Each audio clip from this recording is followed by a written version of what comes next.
It is. Hello.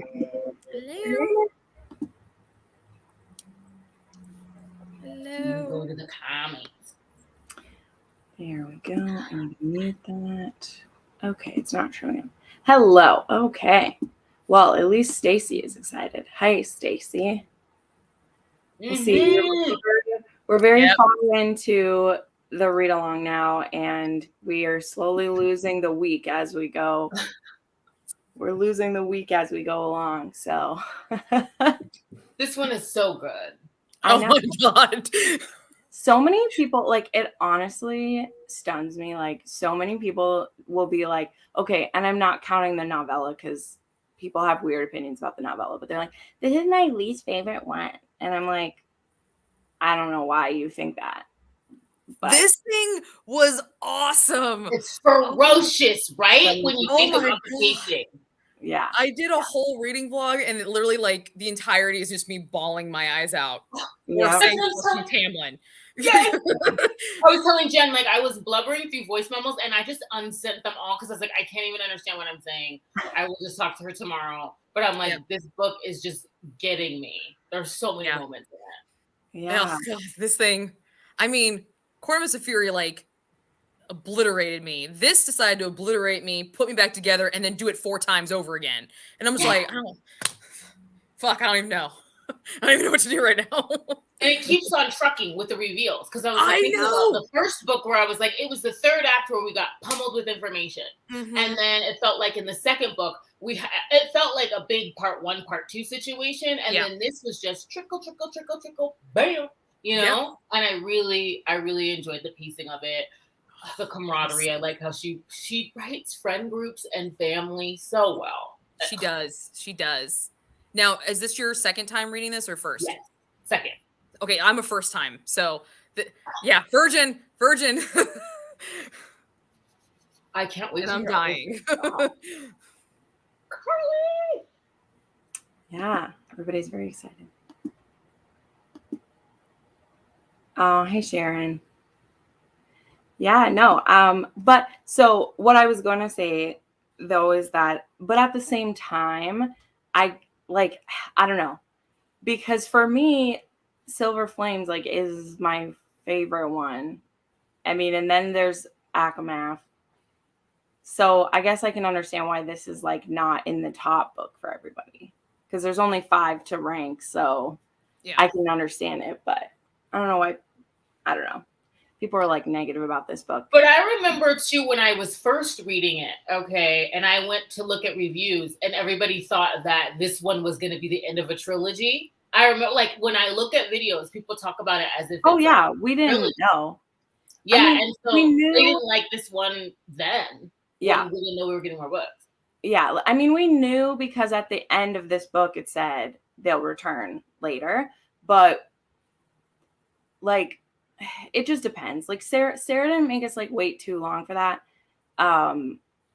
Because we got the novella and then so many people are like shitty about that because they weren't seeing that like the reason why there's not a lot of there's not a lot of finality in that novella is because it's setting up the next half of everything. Like I don't know. People are just, I don't know. That's the thing with like fantasy readers as a whole that is just that way. You know, like these to me are very clearly fantasy romance. Like I've always said that. Mm-hmm. And that's different than just like a fantasy because we're going to get happily ever afters. Like a lot of people don't like fake deaths, which I understand in fantasy as a whole. I do. I don't think you should use character deaths as like a way to up the stakes if you don't mean them. I don't think that authors should do that. But when I'm reading fantasy romance, and I'm not even talking about Rhys' death because I fucking like if anyone thinks he was actually like dead, they're crazy. But you feel something when it's happening, like you feel it. I did. But then people being upset, it's like she's not killing the love interest off. You're just supposed to go through the emotions. Like, we know he's not going to be dead. But people who are fantasy readers are like, oh, well, you you tease people. And I was like, did you like really expect him to be dead? Like, I'm just confused. I mean, I'm talking of readers as a whole who are annoyed at that. I'm like, no, it's literally a completion of his like character arc that he's been giving behind the scenes for all these years while people have been calling him names. And he literally just gave everything. And they still hesitate to save him after episode. Oh, right. We'll get into that. But I was just like, you better drop that freaking drama piece. I mean, I would. I'll talk about my feelings on that when we get to that part because I got stuff to say. Well, of course we do. But I mean, I don't like if I wasn't his friend, I would think twice about it. Oh, it has I was like Baron. He's literally he's the most powerful being out there. Who could, the only reason they get to do shit is because he lets them do shit. Yeah. I'm a soft and like karma, and after all that wreckage, I'd be like, I'd probably do it for like a future alliance, too. I can understand why if there are readers that don't enjoy the war aspects or political maneuvering. That's fair. This is a book that I've only liked more as I've read it, and I'm very sad that graphic audio is taking their sweet ass time with the last one. It doesn't even make sense because the other ones were like, it came out in August and September, and then it's not going to be till mid-November before they put out the last one. And I was like, that's just stupid. There must be contracts with narrators or something like that because it's not about them being able to get it done. It can't be. Because it's like lame. But look at me like Feyre with his halo. Okay. I like it. But yeah, I like the political strategy. I like the war strategy because this is the first book where we really get to see more in action. And I thought that was really cool. Like, we hear that she's invaluable when they're figuring out who are we going to send. Everybody basically has a job and Lucian steps up. But it was cool to see her in battle. I was like, yes! I loved that scene where she jumps in. Like, I literally can just visualize it. Her jumping in and the sword coming down and like her with the block. I fucking love that. That was great. The political stuff, I don't mind political maneuvering and machinations and stuff like that. Like, I actually really got a big kick out of that because I saw, especially, it was right after Feyre came back.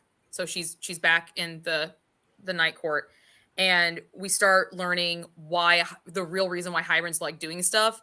And I saw the resemblance to like actual historical events and just kind of like the wiping out of people. And I'm like, okay, so this is where she's getting her reference, and she's doing it what should have been done. Like, it needs to be stopped before it got to that point.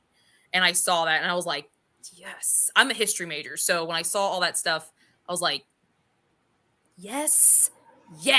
I like that take because it reminds me, like, because the alliance, okay, like in the very beginning, like the fact that Tamlin has an alliance with Hybern. Mm-hmm. And like when you think about like historical context, like I do like her musing about why people would feel as though they need to align with the enemy. Because the one thing that kind of, you know, of course I was side-eyeing Tamlin the whole time, but when he chooses to move his people from the west to the east, knowing that Hybern's going to be coming in, I was like, okay, that was a strategy. Because when they're at the meeting and they're like, why should we trust you? I think that would be the one thing that I would be looking at. Like, at least he did that. But it's interesting, you know, why people align with their own demise. It's so much of the difference in currently where they're at in this, like where they're at in life, is that Tamlin's missed his chance to have alliances. And part of that is because Feyre is so angry that we're not talking this out. We're just like, this is what you did. And it's a shit thing. Like, there's no denying it. Tamlin needs to be on the shit list for a while. Mm-hmm. But the difference in him being like, I want to hurt you guys for what you did to me. And Rhys being like, I would literally like suck his dick to get what we need. I've done that before. I would do it now. And you want to bitch about stuff. Yeah. But okay, we're going to get into it. Stop going out of order. We're going to go in order shit. But we are probably going to go a little faster through some things than we have in previous ones because I can't have this be 2.5 hours this month. for my streaming limit that I have, because I have like 6 live shows this month. So it's gonna be good. It's gonna be good. But what we usually start with, we've kind of already were talking about. We were hearing Jackie's thoughts on it being a first time, but I know Stacey, you're always a first timer for us. So what are people's thoughts for like first time with this? She's already sharing some of them here, so this is good. I think the book felt the most epic. Yep, that's for sure. Yeah. We finally get a look. I mean, we're gonna go through all these, but we finally get a look at a lot more people and places, and definitely some very interesting crossovers come into mind in this one. Yeah, it's gonna be good. It's gonna be good. And we get to see the threat, like from the very beginning, from Rhys's perspective. Everybody's been talking about the war and what happened, and even like in the first and the second, what happened before Amarantha, but like we get to actually see it. Yeah. And that was like, that's great. It did feel like there was an Avenger Assemble moment for me in this book too. Yeah. That's good. Being a first time, so coming out of A Court of Mist and Fury, like I said, like that thing obliterated me. And coming into this, I hated Tamlin. I hated him. I walked into this hating him. And I'll be damned if I'm not wanting him to have a happily ever after now. And I'm crying. And he was the one that hit me the most. And I said this in my vlog. I'm like, out of all the fucking people in this damn book, this is the one that I'm like, did I miss him? Like, it just came out of nowhere for me. And this book just swept me off my feet. As a first time. I don't know. I haven't read Court of Silver Flames, so I can't say that Court of Mist and Fury made Sarah J. Maas one of my favorite authors. This book bumped her to ranking number 1. This is the book that made her number 1 because everything was in it. I don't have a single goddamn problem with this book except I don't want to say goodbye. I don't want to say goodbye to him yet. That's the only problem I have with this book. You don't though. They're not goodbye. I know, but I'm a first-time reader, so I don't know this yet. No, but I mean, like, there's 2 more books still. You don't have to say goodbye to anybody. Yeah, but like, what I've been told is that the Silver Flame, it more follows Nesta and Cassian. Like, that's the main focal point. So yeah, I don't know. But you're skipping Frost and Starlight, though. You have Frost and Starlight to read. Do I get a happy ending for Tamlin? Don't tell me. Oh, we're not talking about Tamlin. Tamlin's not even a twinkle in your eye anymore. Tamlin's not a twinkle. See, like that was the thing is like I that was the floor me because I didn't think I was going to end up liking him at the end. And I'm like, that last moment when he dropped it out and he said Feyre would be happy. And I was like, oh God, look at monster. Tamlin still has some phases of grief to go through. Yeah. We'll say that. So like we see him in both of the next books. He has very interesting scenes in both of those. So really good. We'll definitely see him. Okay, Tess said, I read it for the first time and you loved it. Love it. Brenda, as a first-time reader, I've been liking the series, but this book was what made me love the series. I get the fandom now. Oh, yay, Brenda. Hi, Kara. Hello, my friend. Literally finished the book about an hour ago. Love it, Emily. Great. I mean, I waited too long for this one, too. Last week, I had just a lot of stuff dump all at once, and then it was like, 3 days ago, I was like, shit, I need to finish this because I'm not like I was 2/3 of the way through because I listened to the 2 graphic audios and I was like, well, all the important stuff for the comparisons is like in the last third. So, or for the crossover stuff. So I was like, shit, I need to get on this right now. So I love it. But Tam needs to have an epic redemption arc and a gravel. Well, I don't know if there's anyone to grovel to. I guess it would depend on who we'll get him to be with or like who he'll be. Like we have no idea. Like that's not even me being coy. Like we don't know what that will be.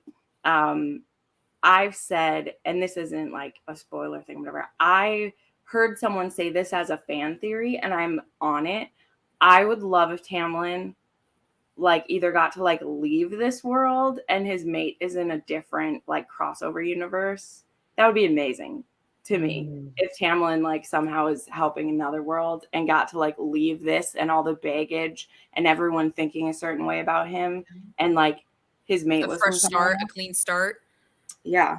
Because if maybe, if we're going to a place where like the courts aren't all like separated anymore or something like that, if that's a possibility. Again, the things I'm commenting on, Jackie, aren't even I'm not like, they aren't even a thing. Fan I'm theories, just saying stuff. Yeah, so I'm not even like saying anything. But I would love to see a whole. I if want to you, see a whole series from his perspective, but I'd like to see his perspective from these last 2 books for sure. I'd love to see like his, like when we got Rhys's thing in Court of Mist and Fury, kind of like his whole backstory and the whole storyline through was going through. I would love for Sarah to write a Tamlin book of that, so we saw what was going through and why he did what he did, and the play, because we know the outcome, but I want to. I don't know. Maybe I just got a soft spot for bad guys. I don't fucking know. Yeah, I'm sure we'll see something, because he's in an interesting place in Silver Flame. So that's what I'll say. He's in an interesting world. But for me, I think that's an HA for him, is if he got to just like leave all this shit, because there's so much baggage with it. But I didn't do banner point by points. We're going to do have done before. And we're going to kind of like, I'm going to walk through it and we'll just comment on different areas. Again, I'm throwing some shade at the Sarah J. Maas wiki, because there are some like super key crossover points that they don't like mention. And I had to write my own notes about it, because I'm like, there's a line where they're like, and they talk to the Bone Carver, and they don't mention anything that they talk to the Bone Carver about. And I was like, that is like a humongous kind of a crucial point. Wow. Like, I don't know. Obviously, I don't run a wiki because it's too much damn work. But if I did, like, same, Stacey. Then I go back to, you mean grovel? He doesn't need, unless, like, I don't know what gravel. He's throwing rocks at people. I'm not sure what you mean. I don't mean to tease you, but I don't think he needs to grovel to anyone.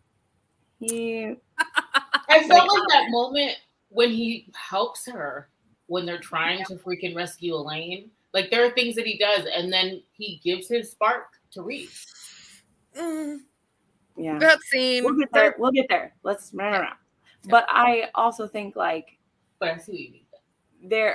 I go back to this, like, the shit that happens in the second book. He has just as much PTSD. It's just a different kind. Like, he doesn't have physical bad things done to him, but he's been living this for 50 years too. It's just different traumas. We can't stack our traumas against each other. Like, yes, Rhys was a sexual slave and, had to bleed himself in certain ways, but like, we can't stack trauma against trauma, because what's traumatizing to you is still traumatizing to you, whether it's the same level of it to someone else.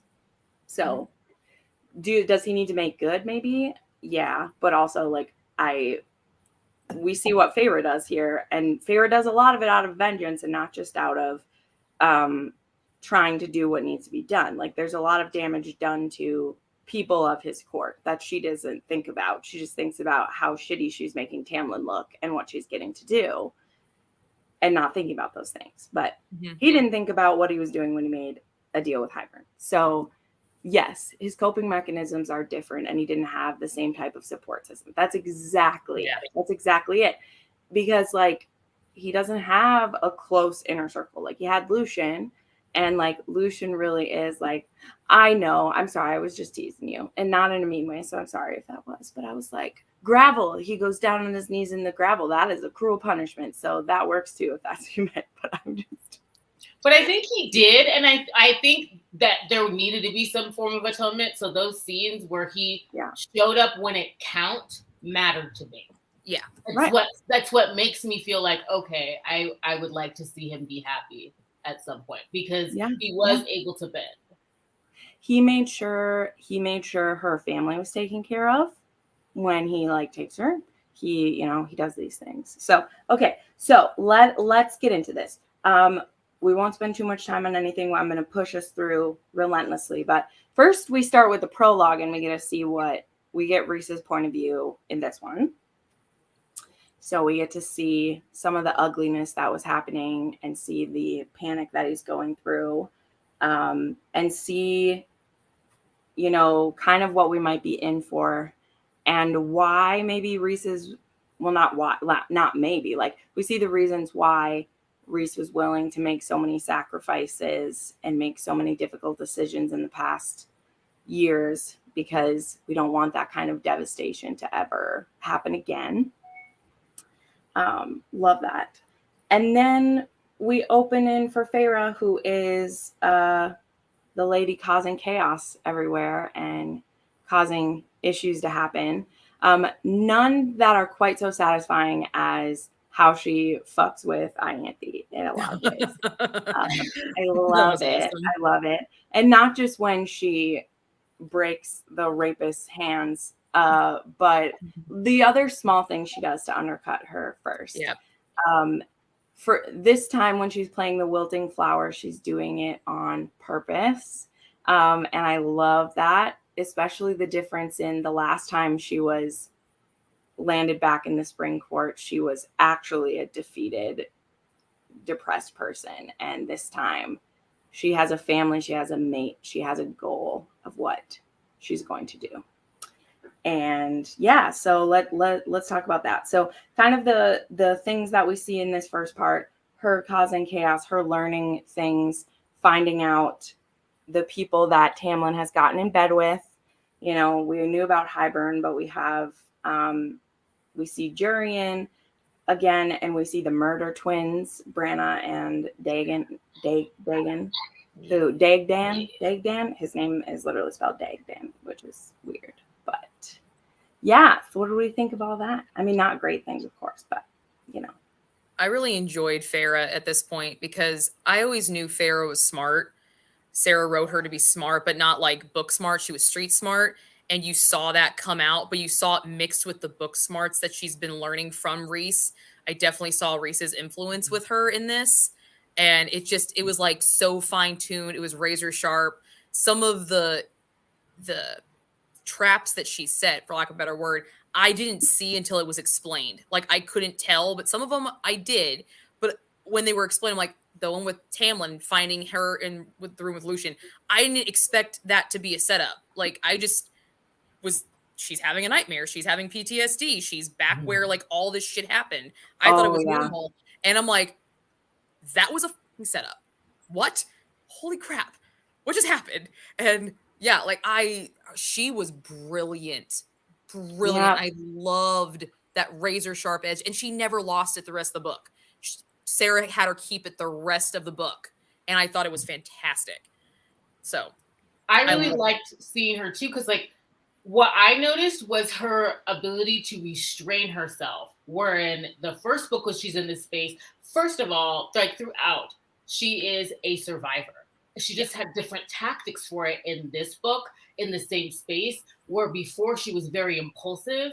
And like, I love how you're talking about it being like razor sharp, because I liked her patience in the moment and being able to like calculate and plan and like strategize. Whereas before she really was in survival mode. So like that moment at the dinner table where she taps and blocks their freaking intrusion. Yeah. I just love that. Like, let me just like remind you who you're dealing with real quick. Okay. Yeah. I loved that. And then, yeah, I did like the slights against Ianthe and how she could sort of like legibly read her. Okay. Yeah. Now that she's paying attention. Exactly. Yeah. She's now not asleep anymore. Yeah. And the cauldron scene where the cauldron like shines on her because they moved her rock over. And I was like, yes. Well, didn't she use her power though as well? Because I went back to reread, because I was like, I didn't. She makes herself glow. She makes herself glow. Exactly. Mm-hmm. Yep. Yeah. Yeah. And she also, also when she like takes the punishment so that she makes Tamlin look bad to his people, she's slowly turning them all against him, which that will come back to her later, but it's working in the moment. Like, that is one of her miscalculations because, she feels like Alice and like Lucien are the only people she likes. I mean, and she's mad at Lucien too, but like, she's not as fully angry at him because, man, poor Lucien. Like, let's be real. Lucien's been through a lot of shit. in his life. Yeah. And he thought the spring court is where he could be safe, and then he ends up stuck with a mask on his face for 50 years, and then like Ianthe's back now, and like, you know, Lucian's had some rough stuff happen too. But that is a miscalculation she makes, turning his people against him the way that she does. And I also think she underestimates how much that the people of the spring court love her.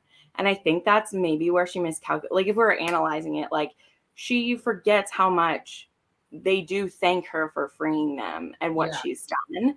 And so when she forces Tamlin, you know, that like discipline and, you know, what, like how she sets that up, like, she's going to end up like hurting these people by doing that, because now, you know, who do they trust? Like, they need a lord that they can trust.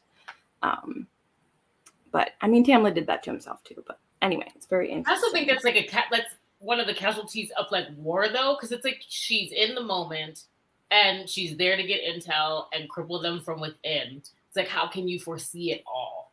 But I do like that it circles back to her. And then also how she just lets everyone else's nature ensnare them, especially when they're probing for the limitations within the wall. She just lets the twins talk, or I'm sorry, the sister, because she's running things, okay?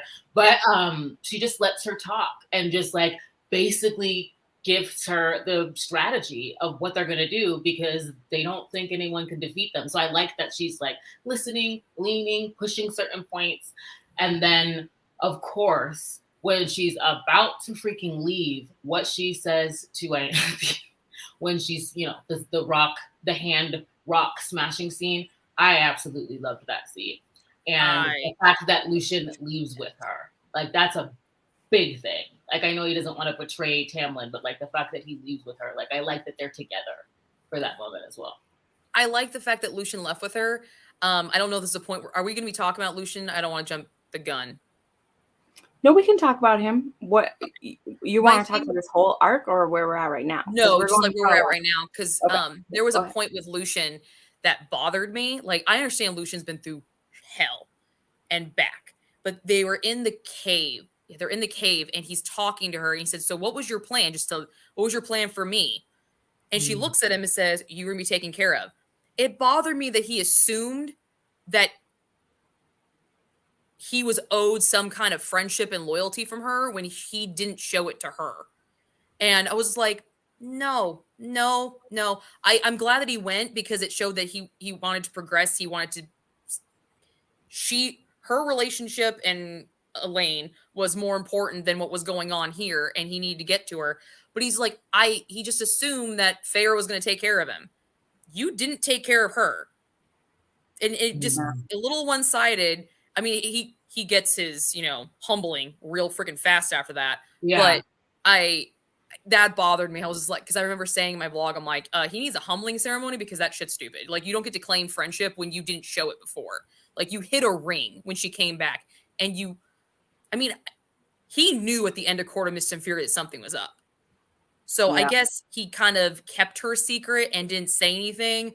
But at the same time, it's like, you knew everything I was going through. You saw it. You didn't stop him at all. Yeah. You talked to him and you let him ramrod you. It's like, dude. That's true. And that line of questioning after she saved him in that situation, which I really loved, the kind of like reversal counter to what we usually see. Like, this is a woman that's an abuser. And being that he has a traumatic past of his lover being killed because of him, that's really why when they have to go through the Autumn Court, they can't be seen by anybody, because the people hate him too. But like that moment, like after she helps him with that situation in that line of questioning, I can see how that will bother you. Yeah, I'm just like, wait a minute, dude, I just saved you from Psycho over here, and now you're saying you're like, really? Okay. I still love Lucian though. I still love him, but that was like a little with me. But he's quick to course correct, though. That's what I love about Lucian. He is quick to get a lesson. He is definitely his position, the emissary. He knows how to work a room. He knows how to work a situation. And it definitely benefits him in this a lot. I wish I would have gotten to see his work when he went off on his own. Like, that was if I had to say a gripe, I wanted to see what he was doing on his own. Like, how he was working to find the queen. Like, I would have loved to see him in action. you know? Yeah, Because can't I always leave see him POVs reacting. though. Huh? Yeah. Well, I said we don't leave POVs though, so we Yeah. have to see sometime. It's a very interesting choice. She actually had like, surprised I haven't brought this up yet. Well, because there's not a ton that I can say about it, but Sarah J. Maas had her like interview for the release of the Silver Flames paperback. And one of the questions was like why she goes from, because when we read Silver Flames, we'll go to third person point of view and we get both point of views for the people that book is about. And that's a choice that she makes. Because one of the things that is weird in this one is whenever we're going to get someone's POV, it has to be because she's like slipped into their mind or because she's overhearing something. Which, I mean, is fine. Like your character literally has that power built in already. So like it works. But it would have been cool if she could have talked to people far away with that. Like if she'd been able to, I mean, I know she can do it with Rhys because of Mating Bomb, but if there had been like a spell that could have been done so that they were able to communicate with Lucian, because that's the thing that like gets me about like I mean, it's great. It's, you know, it's like the Lord of the Rings thing too, right? Where there's gonna be a battle and the reinforcements end up arriving there like right on time. It's like we literally have magic. Like, you know, it'd be cool if we could communicate somehow so we know what time they're gonna get here, so we can plan the battle for that. But you know, and it's one of the funs of a fantasy book when we think we're done and then Daddy shows up with everything, but we won't skip ahead to that. So anyway, that's fine. We can kind of skip ahead to the we've escaped now. We've said the chaos is happening. There is maybe a few, let me share on this, a few little like things that happened during this time is like, we know that they're trying to figure out how to bring down the wall. So we definitely are poking at parts of that because that is going to happen. And now we're on our trip back to the Night Court. And because they have been being poisoned, which I did not see that coming the first time that I read this, I was like, oh my God, why? That's why she's having headaches. And it makes sense. She thinks she's just overusing it. Like she, you know, she doesn't have a full grasp of every power that she has yet, which is great. She's not a Mary Sue. She's absolutely not. She like knows she has certain powers, but we don't know how to like use them fully yet. You know, she's only been able to hone in on a couple of her powers, but then powers that she knows she can use, all of a sudden she's cut off. And so we're having to hoof it. We're having to do it the old fashioned way and walk our way across the realms, which if we look at our handy dandy maps here, because we can see that to get from the Spring Court to the Night Court, if we have to walk, that's going to be a long fucking way. That's a long way from the Forest House. And we can't go through Selma. Oh, wait, I'm looking at the wrong one. From Tamlin's house to get all the way up to him. I might get disconnected. I'm going to reconnect. I'm sorry. Oh, okay. What happened? Ah, squirrel. Oh. Okay, so they jumped back. Because I can see it waning. Okay, well, if you go away, I'll bring it back. It's okay. Stacey said, that didn't bother me too much. She's talking about Lucian. He could have done more, but he was friends and had loyalty to Tamlin for longer than Feyre. I have a soft spot for him. That is true, too. And he does bring up the point, too, of, like, you weren't here. You know, he's like, which for us, we see it as like, oh, he destroyed something. He's throwing his fit again, whatever, which, yes, he does get physically abusive when he does those things. And that happens again in this one when she pushes him all the way to let herself be injured so she can show it off, you know? But, you know, yeah, Lucian's been his friend for hundreds of years, and she's caused a lot of like, he never liked her from the beginning, too. I think we forget, like, he didn't trust her from the beginning because she killed their friend, even though they needed someone to kill someone. Like, you know, they've only known each other for like a year and a half, 2 years it's been. And he's known Tamlin for a long time. So it makes more sense when we put in context that it would take longer to break down a relationship between people who are loyal and are friends and love each other than it would for this human girl who just has come in and really fucked everything up. And like, she saved us, but she's also been fucking things up for the short amount of time she's been here. So that's a good point, Stacey. I agree with that. So, okay, so we're on our way. She's slowly starting to get her powers back. We have a interaction with, hold on, I'm scrolling through these, with the brothers, with Lucian's brothers, and so we have to fight with them. And then thankfully our bat boys show up, which is great. Yes. Where is it? There he is. I thought she was back.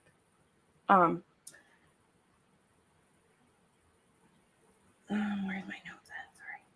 Sorry. Eris and his brothers decide to back off.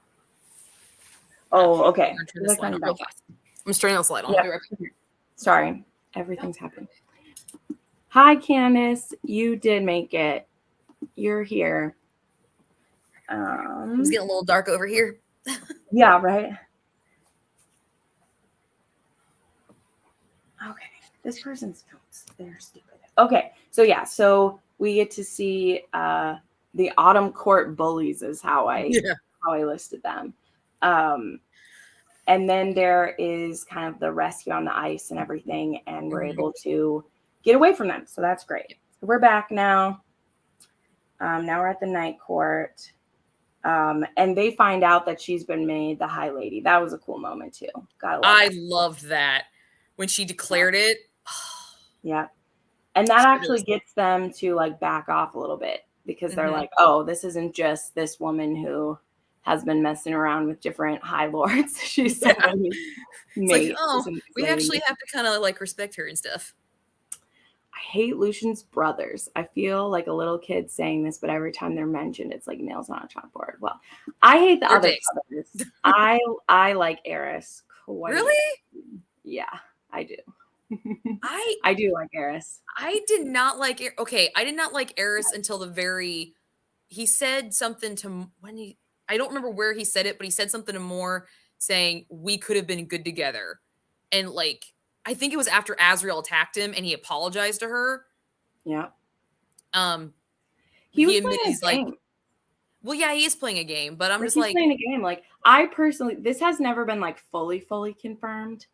Like, it hasn't been, but I think that he knows her like sexuality. And I think that his thing was like, we could have had like a marriage of convenience type of thing. And I wouldn't have done that to you, like I wouldn't have forced myself on you, but we don't fully go into that because we don't. But really, like, when we examine what like actually happened to her, or like, I don't think Eris actually is the one like putting hands on her. No, I wasn't it the other brother? Like, he doesn't stop it, but he also makes sure she gets found. I think that's part of it too. Like, he makes sure that she gets found. And like, that doesn't totally excuse it when we're in our point of view. But again, like, growing up in that family, growing up in that court, you're going to have, okay, Tiff, she's rebooting her neck. Cool. Your idea of like what you can do to help someone else is limited. And he does want to depose his father too. Yeah. So part of that is like, if he had been married to Moore, that would have been a connection with the Night Court, and then she would have ended up being the queen if we deposed that. But I mean, obviously it's too, like, that's not going to happen now, but I think in his like long game, because you're playing with centuries, you're not playing with human lifespans. Yeah. And there's definitely more to come from him. So he's very interesting. He is interesting. I agree. Yeah. He is. Yes. Was he even there? I thought he came at the end and took it to the port. Yes. See, and that's what I thought. That's what I think, Benmar, is like, when he found out it happened, he finds out like where she is and gets her so that she gets found by is it Rhys who comes to get her? I don't know, but he makes sure she gets found.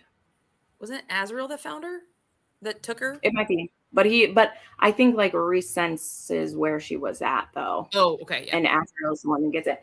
Because again, if we look at the map from the Autumn Court to there, it's like it's quite a ways.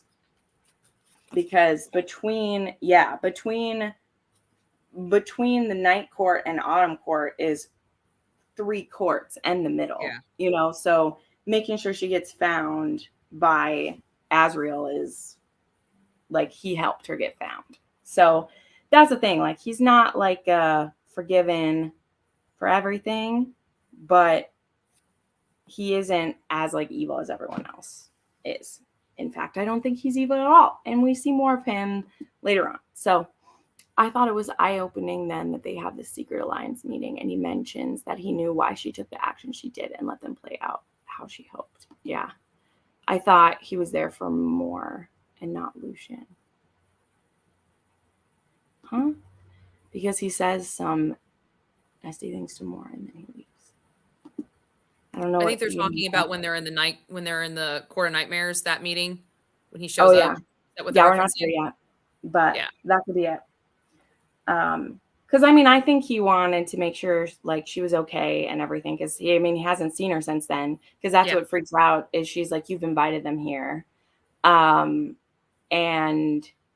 like she's never had to see one of them before again, you know. So anyway, all right, moving along. So that's our first impression of like Eris. That's what we like really see of him, and then okay, so.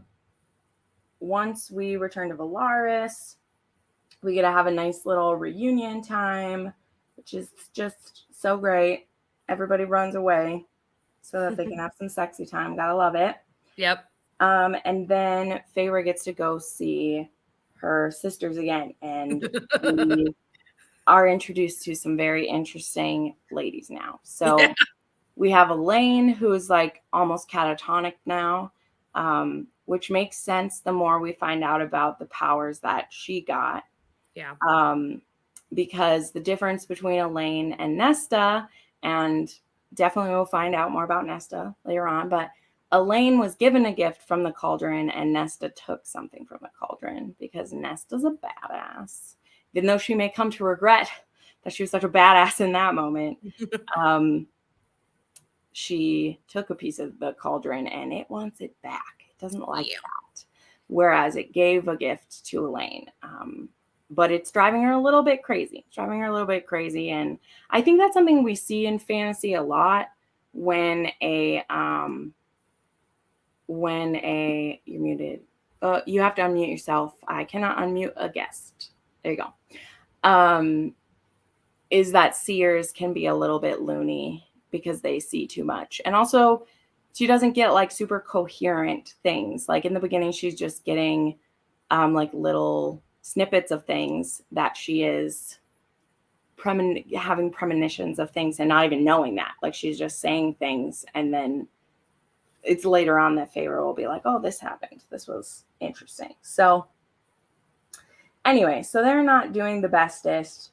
But one cool thing is like Amryn and Nesta, they go to like the library a lot and they're trying to find information and get information from the book. We're trying to find out how we can stop Hybern using that creepy book that likes to talk to us. That is, I think it's weird. And then they want to see if the sisters can help fix the holes in the wall, which is very interesting. And then also they want to get allies from the continent. So we end up sending Lucien to go do that. He agrees to be now an emissary for the Night Court because he doesn't want to stay here and have to see Elaine like be scared of him or you know, be in love still with the human, because that's the thing for Faye, like because the possibility of having a mate like always exists, it's like when you find one, you're ready to be with that person. And since in the case of Lucien, it's like, well, not only did she love someone else, but she really doesn't want to be a Fae. you can't really make it happen. You know, we're in kind of a awkward position. And so instead of stay here and be tortured, I'll go do a mission for you. Let me go do it. Go ahead, Tiffany. I also think that was his like Nesta moment, like when Nesta was like, that's later on, like, but like I don't want to be seen as a coward. Like I think like he really did want to be useful and contribute now that he's like having his aha moment. And I also thought that, so I just thought that that was cool because I was like, everybody had their kind of like, I'm gonna jump in and like do my part type of thing. And I was thinking something else about Lucian at this point, and now it's slipping me. But one little caveat I noticed though is that he's like, I'm really the best person to do it because this eye sees past glamours. So of everybody, I'm like the most qualified because if we're looking for an enchanted witch, then I can see her. But that kind of, I felt like, ooh, I was red herring a little bit because I was like, well, that glass eye wasn't working for Feyre's glamour though, but maybe it was and he wasn't saying anything. So there were parts that I went back to because I'm like, he should have been able to see past Feyre's glamour that she had on, but he wasn't able to. So I just thought that that was like odd. That was like one little red herring that I saw. Like he should have been, and maybe he could, and we just weren't privy to that because we're not getting multiple POVs because he's always kind of side-eyeing her and questioning what she's doing the entire time. Maybe he could, but I just thought that like when that's brought up, I'm like, oh yeah, well then he should have been able to see that because when she drops it, like, and like pulls rank, okay, so that they can dip out of there because of his brothers. I was like, I don't know. I just thought that that was like one thing I kind of went back and I was trying to like make it make sense. So I was like, could Lucian see it the whole time or not? But I am happy that like he went, but because I felt like that was his like, I'm gonna like be useful and step in moment. But isn't there a difference between like a glamour and like doing a spell or like a thing to break? Like her glamour, I don't think is a spell though. You know what I mean? Like it's just the way that Rhys can make his wings disappear or reappear. You don't always see his wings behind him. You know, he can make them disappear. Which technically that's like he's like glamoring them. He's hiding them. His wings don't actually like disappear. He just hides them because he doesn't want them there. So I don't know, maybe there's a difference. I also feel like that's a thing that like, yeah, she doesn't go fully into whatever, which is fine. There's enough other things happening. Was it just me or is it weird that Feyre talked about pairing up Azriel and Elaine? I thought it felt weird even more when she said that she couldn't imagine what it would feel like if Rhys rejected her. Yeah, I mean, one of the things I think is that like Feyre, yeah, it would be horrible if you were rejected, but also like you can choose not to have your mate though. And Sarah hasn't like done that yet, except for these two. And it's still not a fully reject. Like we just ignore it. Like we don't actually have like I don't know if there's a ceremony for that, of like, I reject you type of a situation or something. Because, you know, like Rhys was just going to never claim her and just be sad about it. But she was with Tamlin when she had a mate. So it's like, I can see Feyre being like, I don't think Lucian will be the right person for her, but Azriel is such a calming person for her. So maybe being with her would work. You know what I mean? So it's like your mate is going to be your best chance for like children and your best chance for like compatibility. But then it's also not, because we've heard the story of like Rhys's parents where his father was like good to his mom, but they didn't click with each other. And so, yeah, I think Feyre can muse about like both things. You know, she can muse about like, wow, it'd be horrible if he rejected me, but also like she won't ever have to deal with that. Like she's the one who got to make the decision if they would be together.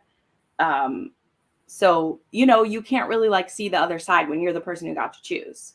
Like Rhys actually was being rejected for a chunk of time. Like she was with someone else when he discovered he liked her. And that's the same thing that's happening to Lucian. It's just a less like, you know, well, even more dangerous situation because the person she thought she loved is a foolish human, prejudiced asshole. So yeah, that's great. Which softened me, Elaine. from this point, I don't see the point of Lucian's character. Oh, well, I mean, he helps us out. He's a good, he won't say anything. I don't know if you've read them all, Amanda. I think you said this is your first time. So I think, again, like, Feyre and Rhys don't have a lot of brain space for him. He does do something very helpful, you know, even though Feyre's dad ended up already being on top of that. We didn't know. But, like, we'll see. Lucian's full potential is yet to be, like, fully done. She's talking to Steve, but I'm wondering if SJM is setting up a rejected mate. I mean, I don't know about that. Like, that's what I suspect too, but I don't know. I also that's speculation we have to save for Silver Flames, Candace. So once we see more interactions with different people. So I thought that was just a sisterly wish. Yes. Yep. The 3 brothers and the 3 sisters. Oh yeah. That's a cute idea. Stop it. I've also heard of, like, they should make Elaine be like a lesbian, and her and Moore can be together. Or that could be Sarah's gonna do polyamory and have, like, be a why choose between Moore and Azriel. I'd want her to be with Lucian and Tamlin then. I do not want Elaine with Azriel, and I'm just gonna say that right here for Red. Why? No.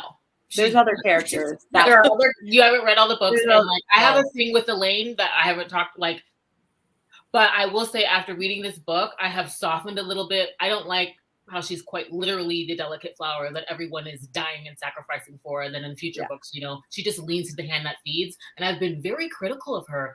But then in this book, I was like, dang it, Tiffany. Yeah. She's been through a lot too. Yeah. It's not just other people suffering and sacrificing. She suffered. And like when she, you know, goes back to her, you know, once betrothed like that, I mean, it's been rough for her. And she steps up to the plate when it counts as well in this book. So I kind of like have sat back a little bit. Well, and also Feyre says this when she's analyzing her at different times. She's like, you know, she's the one who like kept us all going because we were these 3 like sad people living in a, you know, there's the 4 of them living in this cabin, and Nesta hates her dad, and the dad is just trying to, you know, he's wallowing in his own pity, and Feyre's feeding everyone and keeping it going, and Elaine is like trying to bring happiness, and she is the one that everyone protects, but she also gives everyone something to rally around. And then we're in this one, and Feyre acknowledges, she's like that's a heavy burden to have to be upbeat all the time. And I really agree with that as someone who, especially in the last few months, when you have struggles going on yourself, things you're trying to deal with, and also your loved ones all have stuff going on, and they all turn to you to talk about it because you're their safe space. When you're the safe space for multiple people, sometimes there's days where you just get everyone's shit on you, but you are trying to be positive for everyone else. And now she just had her one dream was, to get to be the lady of a manor and like take care of people. Like being a lady of the manor, she would get to give support to people and throw dinners so her husband could do stuff. But like, are we forgetting that that's also an important role to be a homemaker and a mother? We all know it. It's just when we're in a fantasy story where people are being badass and like cutting people's heads off and doing stuff, and she's crying in a corner, we get a little bit like, stop crying in the corner. Okay, we got shit to do. Well, not that. It's, you know, I think. But that's how that's my point. Like, it's how everyone else reacts to her. It's not what she's doing. She's not asking people to do that. It's them doing it to her. They're infantilizing her. She's not acting like an infant. They're infantilizing her. That's the key in this book. Where you're like, wow. So that's why I think like when or if Sarah like gives us that to her, I think it will be a very different POV for a sister who is like what's going on in there, you know? Like Feyre, we go on this weird arc with her for ups and downs. Nesta has a whole other like journey that's a much more like she's a raging lion who like can't be contained, and then whatever, and like so I think it's fair. I think this is fair, Stacey, because I'm speaking to things in the future, but I understand when people are annoyed with her.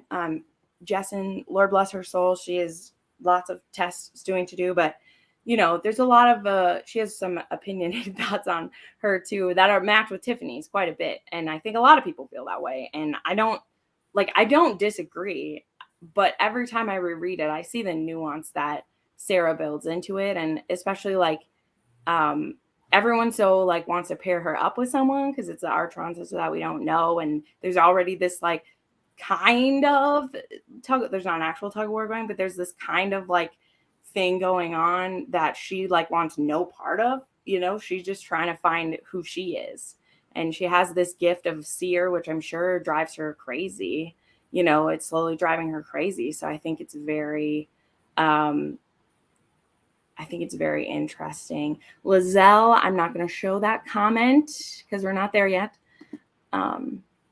Yes, as long as Lucien gets her AJ. I think there's some great options for Lucien out there, especially him being an emissary now. What I will say, I think he has the potential as well for great crossover character stuff because he's the one traveling. He's the one going to these other places and bringing stuff back to her. So that's an excellent point. I honestly hadn't thought of it that way to other people. Yeah, because what does Elaine do that's like bad? She's grieving. She's struggling. She, you know, does help. Like she's the one who catches them unaware. Nobody else does because no one's paying attention. But she's paying attention. And Nesta might take the final swing, but like Elaine's the one who wields truth teller and. In this book, I was like, okay, let me soften a little bit to Elaine here. Okay. Wow. With her trauma. We're doing so bad. We've only just got back to the court. So we have to go a little bit faster with this. And now we're getting some of the good shit though. So this is where a lot of connections are happening. Okay. So we send Lucien to the continent. Cool. Then Nesta's agreeing to try and help. So we go to the Court of Nightmares where she can like practice her powers. Then Cassian and Azriel are starting to teach Feyre how to fly. That's some great good stuff. I always love training. I love that they're like, we need to train all the time. We're never done training because you never know when you're going to need it. That also happens in the book I just read, The High Mountain Court. They train like the entire time everywhere they're going. She's like, do we have to train every day? And she's like, yeah, because tomorrow might be the day that a battle happens. You can't take a break. And I was like, this is true. And then she's like, yeah, but how good can I get before we have a battle? And he's like, it might be all you need. Maybe all you'll need is to be able to fly this far or whatever, but you got to do it. Mm-hmm. So then we go to the library to look for information, and we discover, they decide to go talk to the Bone Carver. So we have Feyre and Cassian who go speak to the Bone Carver this first time, and he asks for the Ouroboros. And this is the place where they just say he goes to talk to him, and they say nothing else. And literally, he gives us so much fucking information. So I actually pulled up the little page about him because there is some shit we need to talk about the Bone Carver. So I'm going to read his little backstory here, which is what he like fleshes out for them. So also he looks like their son. Spoiler, not spoiler, because she puts it in there. He does look like their son, which those of us who've finished, we know what his name is. Which made me really happy this time. So, okay. So the Bone Carver is a immortal being of immense power from another dimension, and he's held at the prison that the Prythian Fae refer to as he's one of their old gods. So he's a twin brother to Striga, who is the Weaver, and the younger brother to I wrote it down. Koshai. I have theories of who that is. What? Keep going, yeah, sorry. Right? There's stuff. So in the far distant past, in a time before the Cauldron and the Mother, and before the kingdom of Prythian was created, the Bone Carver crossed dimensions from another world. He says he fell into their world from his own. I know. Along with his twin sister and his older brother. The three siblings, who were immensely powerful by this world's standards, were set up as gods by the ancient Fae.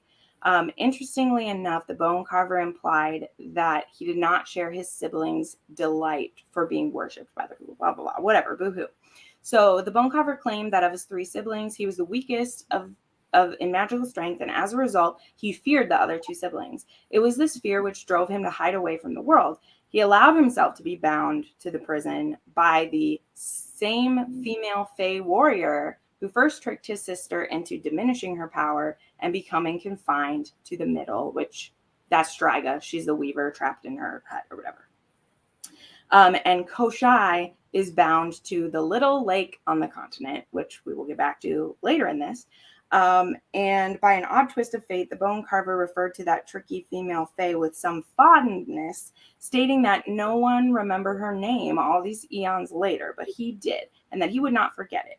She would have been my salvation had I not made my choice long before she walked the earth, he said to her, implying that he might have been her mate. As salvation is a term many mated pairs use when referring to their mates. So, that is a lot of information. Okay, it is a lot of information right there. So that's just our first interaction with them. He asked for the Ouroboros, which people say is which Kier, who is Mora's father, has. And so they're like afraid to ask him for that, I guess, or they're afraid of the mirror, and they're like, do we really need the Bone Carver? And we're not sure yet because it's a pretty creepy thing. It kills everybody who tries to. It drives everybody who goes mad and everything like that, which makes me wonder how Kier got it. Because only to possess it, you have to look in it. So this guy obviously didn't go mad. No one ever brought up that point, and that was the only time I was like, well, anybody else realized and no one else brought that up? No, that's a good point. I think though it's like, I don't think he owns it is kind of the point. He possesses it, as in it's like in a place where he knows it is, but nobody owns it unless they've done that. Oh, so like that's kind of the thing where, when they eventually are going to go get it, it's like he doesn't actually own it. He just is like possesses the building where it's at, like that kind of thing, like possesses it, but he doesn't own it. That's how I took it. It's like the book, like who's owning that? Right. Did they like they're separating the powers, and we're leaving it in this domain, so it's not matching up with this object. Yeah. Like, and then a High Lord who owns that land is like, oh, I own it. And it's like, no, you don't own it. It's just sitting on your property, right? You know what? It's creepy that the Bone Carver looks different to you, yet it's so cool to see. Yeah. It's creepy in the wiki too. The picture they say that he looks like, I'm like, if he actually looks like their son, I want to say that he's not that creepy, but we'll see. It's true. Oh shoot, where'd I go? Okay. It made me think of the witch mirrors we saw. Oh, did it now? Did it make you think of that a little bit? Did it come down in the line of his family and they just protect it? Yeah. Yes, and that's what I mean. Like they own the building, but no one's possessed it in a long time because they all go crazy. So also this, like, because I'm pretty sure Ouroboros is like a mirror that like stands outside of this story too. Like that, I've heard it mentioned in other tales too. It's a folklore piece. I gotta go open my door real fast. Right back. Yeah, no worries. They refer to it in Harry Potter as well. It's off that myth. When you look into this mirror, you see your greatest fear, and it's always like, even in Harry Potter, it's always you.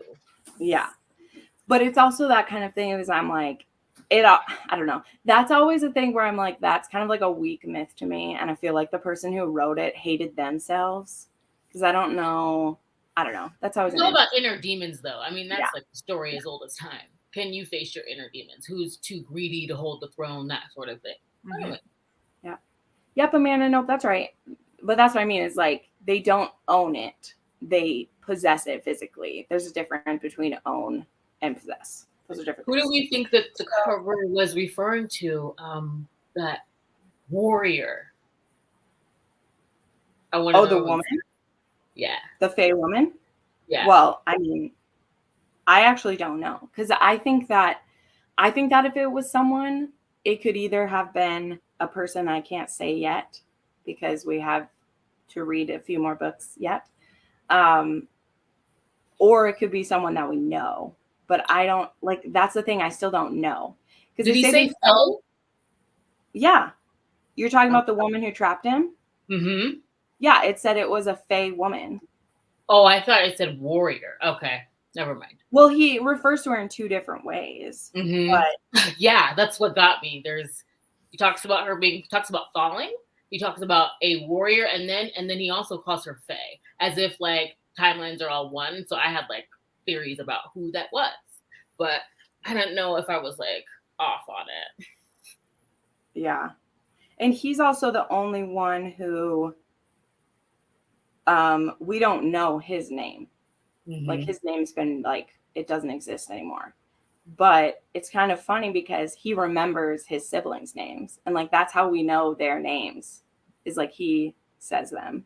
Well, I think like, yeah, because Bryaxis, we're going to get to that. That's not one of his siblings. That's like a different being. So this is where I said like, oh, there's so many creatures but they could have slipped through the same world. That's why I think. Well, yeah. Well, and the world that like we'll get to like with like Moore, like who's the person not Moore, Amryn. Like she said she worked for a being. Exactly. I'm like, who is he talking about, Amryn? No. It said a female Fey warrior. She wasn't Fey before. No. Like she's not even Fey until the end of this book. She comes back as Fey. Oh, I know. Yeah. I have theories, but I have to bring up this book and other things because I think. But anyway, February we will get there because I have theories. Yes, we're gonna keep moving. She's asked about, because when she's like, "Oh, you saw the Carver?" I don't know. I have notes on that. I think there's a connection with Amryn and who captured the Carver and all of that. Yeah. It's pretty cool. So anyway, so then we have like Eris. He comes to visit as an emissary for his father before they're gonna have the meetup. And of course Moore is like really upset about it and is like cussing Rhys out, and he's like, listen, I would do anything. I have done anything. You can be in the same room as me. Like it's a harsh thing. Because she did have bad stuff happen to her. She did. But 50 years of literally being someone's fuck toy. He will do anything. You just need to chill. Like, it's one of those where, like, it's the least compassion that he has in a moment, even though he has so much compassion. He's like, we're trying to save all of Fae and humanity. You need to buckle up, Buttercup. Like, you need to get on with it. And, like, that's a tough thing. But, like, Rhys, he loves no one more than Moore besides Feyre. You know, like, he loves her. Obviously, if he's needing to make this alliance, it's because it needs to happen. We need everyone. We need to pull out all the stops.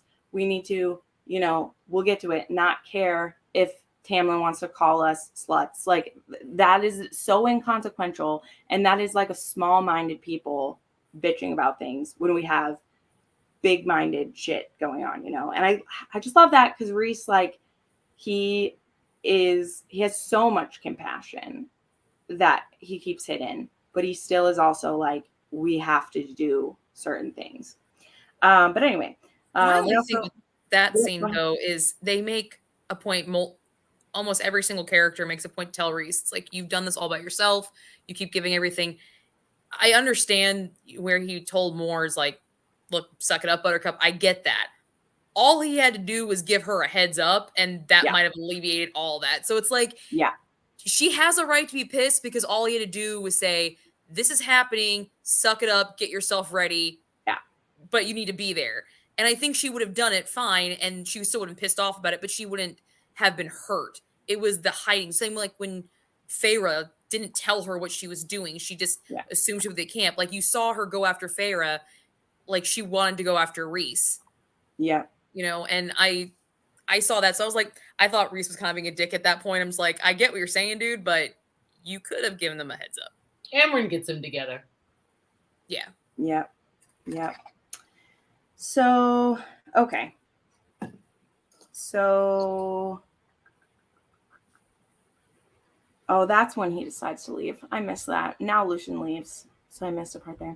Okay, so then we have our interaction with the monster in the library. So Nesta and Feyre are in the library trying to look for stuff, and some of Hybern's ravens are able to get in. And so they have, like, Feyre's been told not to ever go all the way down the stairs because there's a being down there that Cassian ran away from once, and that's all that we know. And Feyre's like, oh, something that's scary enough to scare Cassian sounds like something that I want to go say hi to. Let's go do that. So she goes down in there and makes a bargain with them, which we don't know what the bargain will be yet, but makes a bargain, and he kills them. So now she has a tattoo for this bargain. And this is when Feyre realizes what gift that Elaine might have.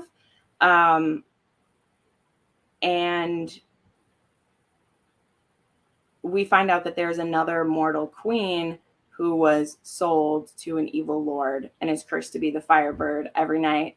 So she's basically the Swan Princess. Right? Yeah. And this is when Lucian offers to go get her. I was wrong 3 times. Shit. This is why my notes were in the wrong order. But we also then find out when do we find out who Bryaxis is? It doesn't say, but that's when we find out who he is. And he says that he wants a window. I think a window is what he wants first, because she makes the bargain second where he wants company. But anyway, we find out that he's Bryaxis, and we still don't fully know where he came from, because that's the thing. We don't know where he came from, but there we go. So then we find out that the Summer Court's being attacked. So we have to deal with that unfortunateness where Hybern is kind of testing out their forces there. And he picks a really interesting place to come in too. Because if we look at the map here where the Summer Court is, so, I mean, it makes sense because he's coming in from his side, and he assumes, that there's not going to be any support from the Spring Court. But it is interesting that Rhysand, who, again, all the way at the top up here, are the ones who come down to help, And so, yeah, so they don't want any more help from them, even though they try to help. But everybody ends up showing up at the meetings with the High Lord. So then we have the awkwardness. So we have the meeting with the High Lords.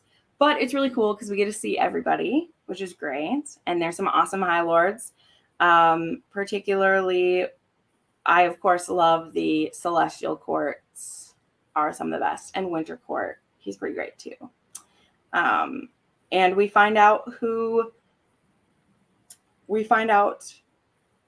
was this? The High Lords agree. About the Faebane antidote. So there's people bitching about that and everything. And Tamlin, of course, has to bitch about everything that's happened, even though some of the things he's bitching about, it is true. Feyre caused her chaos without really thinking about that she was weakening his court, which weakening one court is weakening all of them. But all of the Spring Court people are able to be evacuated. So that's good. And then, we find out who Lucian's father is, which is really cool. Makes a little more sense. I gotta say something about that. I love how they just brought that up and they're just like, we're not gonna tell Lucian. We're not gonna bring it up again. We're just gonna keep it. Feyre's just gonna keep mentioning it in her head over and over and over again. But we're not gonna say shit about it in this whole book after that. Yeah. I was like, what the hell just happened? And I love how he's a fox. You know what I mean? I know. I don't care who you are. I just love that. Yeah. Oh, I would definitely one of the fanfics I found has stuff with Helene in it, and I want to read. I was like, a couple more pages, please. Yeah. He's someone I can definitely see being bisexual too. He's definitely bisexual because I feel like that he is, isn't he? Yeah, because it's implied that there was a threesome with some people before. So I like it. I'm here for it. He also has the coolest, because the curse breaker power comes from him. So literally Feyre's name, it comes from him. He's the one who's able to break the curses. So she has that. Natty. He's natty. And a broken-hearted, broody, but a rake, an old-time rake. I loved it. Yeah. Yeah, so then the wall comes down. And we can tell this because like Nesta's getting sick, and I think the way they explain it, because like the cauldron is like pulling on her, and that's why, or she feels that it's expelling its power. Like either way, she's able to feel that, and so they discover that the wall is coming down.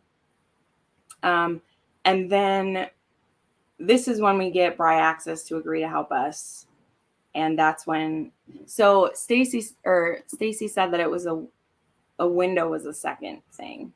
So I was like, okay, either way, I know it's a window and then it's company. So either way. And we'll talk more about that in a different book because we do need some company for him. He wants to feed on that soul. But if we can ever find him again is the thing. Because oh yeah, they have to go looking for him. I remember that part. Mm-hmm. Find that thing. Mm-hmm. He didn't agree. I think like when he would go right back is part of the thing, which Feyre's pretty good for thinking of loopholes, and she didn't think about that. I love a trickster.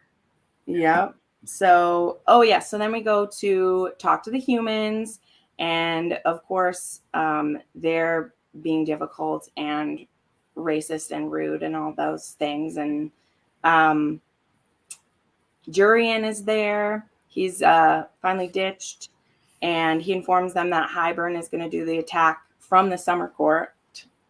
And so Grayson fully breaks Elaine's heart now, which she was being delusional. Let's be real. She was being delusional anyway, but it is still sad because I've been that girl. You know? I mean, what? Who hasn't been that delusional girl? I mean, I was like, in that moment, I'm like, I've been there, girl. That. Well, still like wearing her ring. I just imagine her having like black coming off of her finger or something, and like still wearing it. I know that's like not what's happening, but or that like I don't know if they say this, but like or like is her like power being dampened by her like wearing like an iron ring or something? I don't know. I just imagine it like when she takes it off, like her power working stronger again. I don't know. Or for the first time, it'd be interesting if that was like dampening it somehow. That scene was interesting too because we realized the humans know a lot more than we thought that they do. Yeah. You know, his father knew a lot. I was like, oh, okay. Yeah. Yes, Stacy. Yeah. I mean, I like that though, because I mean, Feyre was a human in the beginning. And like, we don't want the humans to be stupid. No, we don't. It's understandable why they're afraid. And the Fae, like, they have stoked their fears in some aspects. And, you know, and then like the human queens, they've only just upped that of like, we need a way to protect ourselves in case you decide to slaughter us again. You know, and they do horrible things, like the Fae who were, you know, killing and like raping the children of the blessed and torturing them and things like that. Like, it's icky. It's uncomfortable. I thought it was foreshadowing for her father too later on, because I was like, oh well, the humans. There are some humans that are in. I like that little breadcrumb. Like, that makes sense. Yes, yeah, that they're not as clueless as they seem. So anyway, he doesn't want to marry her. It's fine. So, okay, so the battle is going to start. And we're already seeing like some injuries happen and people are needing to be continuously healed and everything. And so it says Feyre and Rhys put a glamour over the war camp so that they can ambush when like they're ready to do it. And once they discover more of Hybern's forces than they expected, there's a lot of them. She realizes that isn't the true army. She realizes that it's a fake army. What? This person's notes. I wish I took better notes. Either way, we go to talk to the Suriel now, and the Suriel dies, and it's horrible and sad. Yeah. So we'll just talk about this. And the Suriel tells them like how they're supposed to find the spell to make it stop. And it's supposed to be a note for Nesta, but we'll find out more about that it's actually for Amren. But either way, Ianthe has to get in one final blow, and that's the Suriel, our precious little tea time goblin creature. who always has the best tea to share. Right? But it knew that it was going to die. It knew it was going to die, and it went anyway, because it believes in Feyre. And so she leads Ianthe to the Weaver. And they get killed, which is great. And then Feyre goes awesome. back.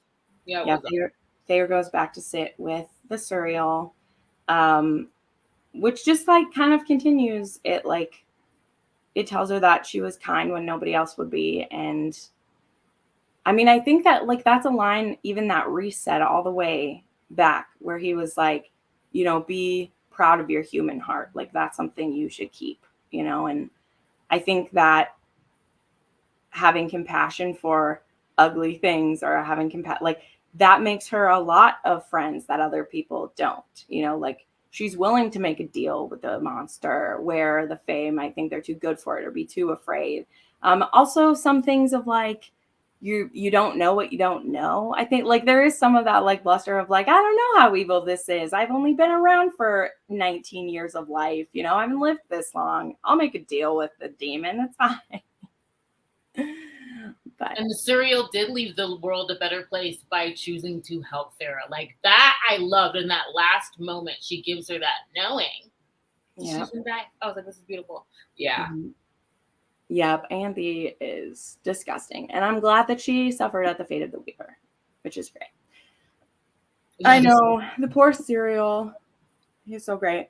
But then, so I think this must happen like behind the doors or something, because she just shows up later. But she convinces like Striga to come help too. But it like gets popped on us later. But I assume that happens like around now, because I don't know whether she says like, we're trying to convince your brother to help too. Like, we don't fully know why the Weaver agrees to help us. Wasn't that Rhys? Rhys got Striga there. Yeah. It was because she's talking about the mating gift, because she's surprising him with a bone carver. And he's like, oh, well, I guess we have the same thought process. And then Striga walks up. Yeah. That was Rhys. Yeah. Okay, perfect. But she also got Bryaxis, how you say it. So she was like giving him a twofer. Yes. So Bryaxis and the Bone Carver are coming.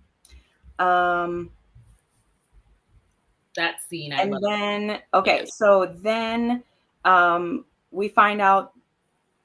Okay, Nesta uses her abilities to find the location, but when she does, it is looking back at her. Yeah, and it uses that to be able to find them. And we take Elaine, and like, I know this scene has a purpose, but it also kind of, this is a scene where I'm like, this just feels kind of extra. Like, I know the purpose of it is to show that this connection like goes both ways, but it also just feels like in the middle of everything that's going on for like her and Azriel to have to go and do this, and then like Tamlin saves them when it's they're trying Tamlin's moment. I always saw it for that. Yeah. I love that moment. I'm not gonna lie, when they were in the battle and I didn't think she was gonna get out, and then she says the green eyes, she saw the green eyes and the wolf, and I'm not gonna lie, I just sat there and held the book and cried because that was my moment. I was like, he came back and he tells her to run, and that was my first crying Tamlin moment. Yeah. I just mean it reinforces like Elaine being useless, where I don't like her being useless. I think that scene shows different, because when Azriel's getting bitten like on the wing, she lashes out and has like a moment. And I was wow. Her getting taken. The rescue, all that stuff, great. I mean, her getting taken, because it's like, I don't know. I may be interpreting it wrong, because it is the cauldron and Hybern showing that like Nesta took something from them and like they're taking something from her. But I don't know. For me, it's like, it's about the timing of it all. Is like Sarah, the whole last third of this is literally the battle, and then we have to have this happen and this happen, and it's one of those of like the timing of it is like a lot for me. Not necessarily that the beats aren't important, if that makes sense. I don't think they're unimportant. I think she chooses her stuff well. It's interesting. What's interesting is that Feyre doesn't really use all of her crazy powers during these war scenes. I noticed that this time around. I was like, wow, like the first time she's getting dropped into an actual battle. She's never really fought in an actual battle, and all the carnage is just like a lot, which I love that she put that in there. I'm like, yeah, that's realistic. And then like, you know, she goes to see the Surreal. I was like, when are we going to see these like epic powers like during the war? And I noticed that this time around. I was like, Well, also though, they spent, or maybe they doing that the last night of it when they do it. Or did we? I must have passed where it happened, but they spend all night taking the humans away.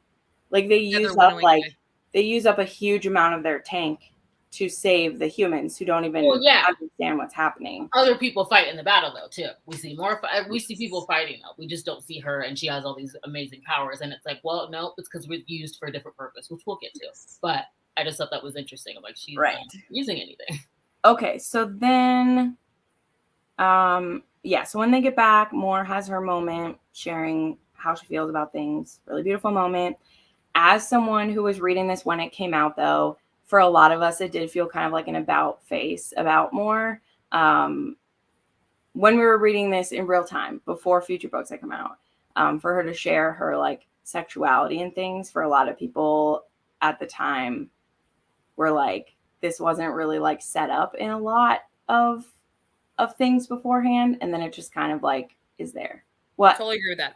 Totally agree with that. Good. Yeah, I thought it was completely out of left field. Well, I think she wanted to put people off the scent of her being with Azriel eventually. Yeah. In my personal opinion, she wanted to, and me, like, it's that kind of thing of like, it's not a fully a Dumbledore moment, but it kind of reminds me of like an afterthought of like, this person is this, but Sarah does it before it's an afterthought. Like she puts it into a book because she's like, oh, people are really shipping her with him, which of course they are because he's obsessed with her. But it's funny for me always when I reread it because I'm so over like Moore and Azriel being shipped. So whenever I reread it, I'm like, oh, that's right. He was like into her at one time. Because I'm so like, don't even think about them at all. Like ever. I don't. So. When she started telling her, she's like, well, I thought when you went away, I thought I could never tell you when you came back. And I'm sitting here.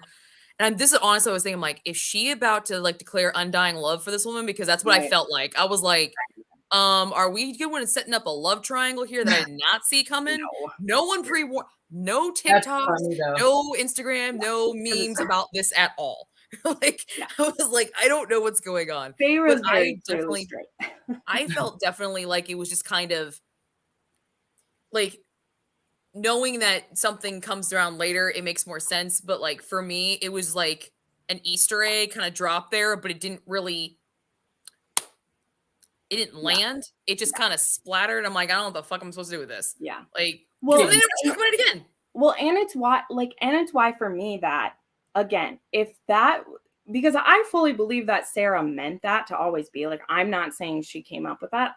I'm saying that she may have had like an editor or a person say like, are you shipping these two? Is this going to be a triangle, whatever? And Sarah be like, no, she's actually going to be bisexual. Like she's a lesbian, she's bisexual. And her editor can have been like, well, you need to say something then because people are shipping this. Like there are no hints. Because the reason why I think there is kind of hints is to me, that would explain why she wouldn't want to marry Eric. I mean, besides the issues there, like why she wouldn't be interested in that, why she's never committing to someone who loves her so devotedly. So like, I realize that the seeds probably are there, but this scene, when it happens and where it happens, was very much like, oh shit, I need to drop this in so it's well established that there's nothing going on. So that's just the thing too. Like when I was reading it at the time, it was definitely in the time where authors were throwing LGBT characters in, even though they should have always been. And so whether or not that was her meaning, that's how it felt as a first time reader when the book first came out. That was a lot of stuff from people. Yeah. But I don't feel that way now about it. But I do know that whenever I get to that scene, I like skip it because Sarah's never done any more with this. And that's where I mean too, it feels like it's just put in because it's never done more with later on. Like more being into women is so we can stop feeling guilty about Azriel, like if he ends up liking someone else again. And I don't think that's a great reason to make a character like to change their sexuality, to just do it to free up someone else. Yeah, I would have almost rather her had that conversation with Azriel and say, look, I don't love you like that. That would have given me more drama, more, give me more layers of stuff. Have us catch her kissing a woman at that meeting. She takes Helene to bed. Yeah. Like, why? Why does she take him to bed? Like, take one of the, anyway, because she also then has one of the High Lords be gay as well. And so this was really the book of Sarah, like, I'm putting in diversity. And again, I don't judge her as that because I'm just reading a story. Like, in a fantasy world, I honestly don't, like, like when I'm reading fantasy, people are everything to me. Yeah. I don't put them into one thing. It's the races of creature that is the diversity to me. And again, this is coming from a white person saying that to me. Everyone's just I felt the same way, which is why when she describes like the Sun Court, I was like, oh, like the Summer Court, like I was like, he's brown. I was like, he's black. I never noticed that the first time around because that's how I am too in a fantasy. And I was like, oh my gosh, he's melanated, and it made me excited because I haven't seen any artwork like that or like any fan art that suggested to that. And when I read, I just think of everything. So when she noted it, I was like, okay, this is the book of this was the first time I noticed it too. Right? I was like, he's melanated. I'm like, okay, so. Which is why I was like, great. I was like, that sucks that they choose that court to like go into, but it makes sense. It's right across from them. They're right underneath them in the spring court, and it's like it's the one court that has their defenses down because they're freaking neutral on everything. Yeah. So I was like, ooh, but yeah. Anyway, I just thought like I point that out when I read it because every time it comes up in this book, the placement of it, and then just like all the choices she has more make leading up to it, I feel like it was I need to tell people that she's lesbian because I haven't ever mentioned it, and whether she was supposed to be or whether she did decide her to make that way, it really felt it was like bloop, there it is. Stacy, this is my favorite thing, girl. I feel the same about old vampires. They've been around long enough to have relationships with all types of people. Yeah. It's the different creatures that represent racial diversity in fantasy, which is why, like, it's great to also write that in. But when Tiffany, I've talked about this a ton because when people complain about that, I can understand it because people want to see themselves in fantasy. But I always just make people look how I look when I read stuff because that's, unless an author tells me differently, that's what I'm doing. And when you have prejudices in fantasy, there usually is racism, but authors make it creatures versus creatures, so you don't have to other a type of people. Like that's why you do the metaphor, so you can make the goblins who people are prejudiced against. Yep. And then you're not saying then you're not comparing them with like Jewish people, because if you did that, that'd be shitty. But instead you can just make them like, these are goblins and we don't like them because of a stupid reason. And then you can work on your prejudices in a story. Anyway, which is interesting because oppression and prejudice systemically works the same way. So you can put whatever you want onto it. Yeah. Because it definitely isn't just skin color that people are stupid about. Mm-hmm. People are stupid about everything. So there we go. Person is smart, people are stupid. Yeah, that's right. Okay, so we are afraid that we're going to lose, and then Tamlin, Baron, and Grayson show up with their aid, which is great. And then Nesta screams again, and the cauldron's unleashing its power. And this is actually always the spookiest scene to me, because we've brought out these like badass characters that we know are really powerful, and literally it just gets what? I was like, gone. And I mean, she sets up that he is like the weakest of it, I guess, but still, it always freaks me out every time that he literally is just like, it's just unmade. They're just like all like unmade. Go ahead, Jackie. Sorry. So are we talking about when Nesta starts screaming for Cassian, or are you talking about when Rhys poofs everybody? It's all like happening at the same time I'm talking about, because Okay. the cauldron unleashes its power and Nesta screams and it warns Cassian, and so he moves and like all these people are gone. Yeah, and that's he almost is gone. When Cassian comes down, like Sarah writes Rhys saying something about how Cassian's gonna feel guilty about this and everything like that. I'm just like, Cassian just left his entire army because she screamed his name. I don't think Cassian's gonna feel bad about this. No, I don't. he He is excited that she called for him. He wants to, I mean, it's the whole mating thing and everything like that. But here's my thing with that is there were so many times. Okay, when Nesta came around, thought she was a bitch. I did not like her. I thought she was annoying. She was a bitch. Yeah, well, okay. You don't have to make excuses. That's the whole point of Silver Flames, is that she's a bitch. So we'll get to it someday. Nice. Awesome. Yeah. But I'm just like, this sucks. I feel so bad for Cassian. I do. But in that moment when and it's not the first time she does it, she tends to rely on that bond. She knows it exists, and that's what pisses me off about her. She knows it's there, and she relies on it and forms a necessity. So when Rhys says that, I'm like, yeah, you're right. Nesta fucking played Cassian for that, to protect him. But at the same time, it's finally showing affection for him. Yeah. At the same time. And I'm like, I don't know how I feel about this, because I want to like this, but I want Cassian with somebody who's not a bitch. But only a bitch can be with Cassian, because he's a sarcastic guy and he needs someone to toe the line with him. Like, he needs like a firm person. And she's perfect. Cassian doesn't need a nice lady. He's the sunshine. No. He's the sunshine. He needs a ground. It's a thing. What now? Okay. I will be right back, my door. Oh, okay. Go get that. We'll wait because we're literally at the last parts of this. So everything's going down with it.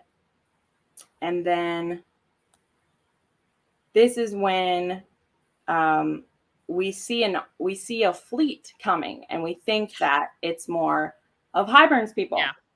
And so we're getting really scared, and then we see who's flying with them, and it is the Firebird. The peregrines. What are they called? The Seraphim.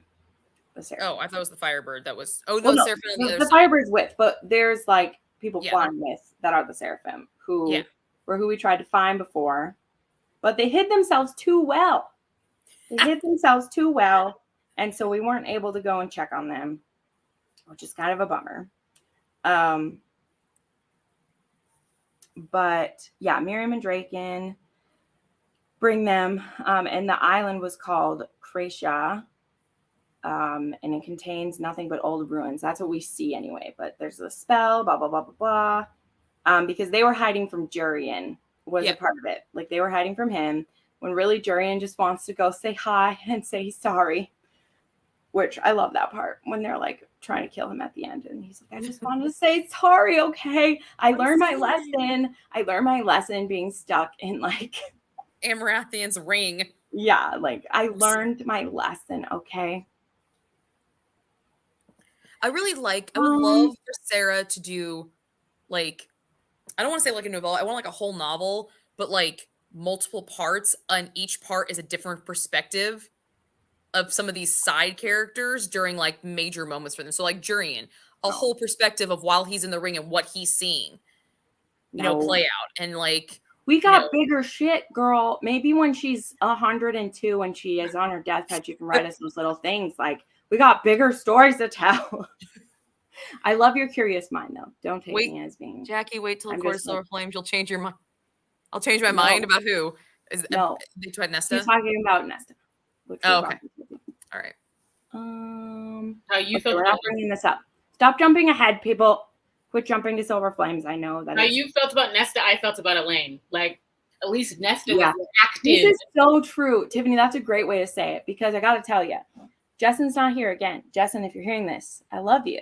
I don't know if she's listening, because she sent me a message just now, and I don't know if it's her to say I'm listening to you or something. So I don't know, but she was always like, "Oh, Nesta is so annoying," and I would always be like, "I understand." But I was always clocking what was happening with Nesta from the second time I ever read the series. The first time through, like, honest to goodness, I was just like, it's just a bitchy big sister, whatever. Like, she's got her part to play. I get it. Cool, whatever.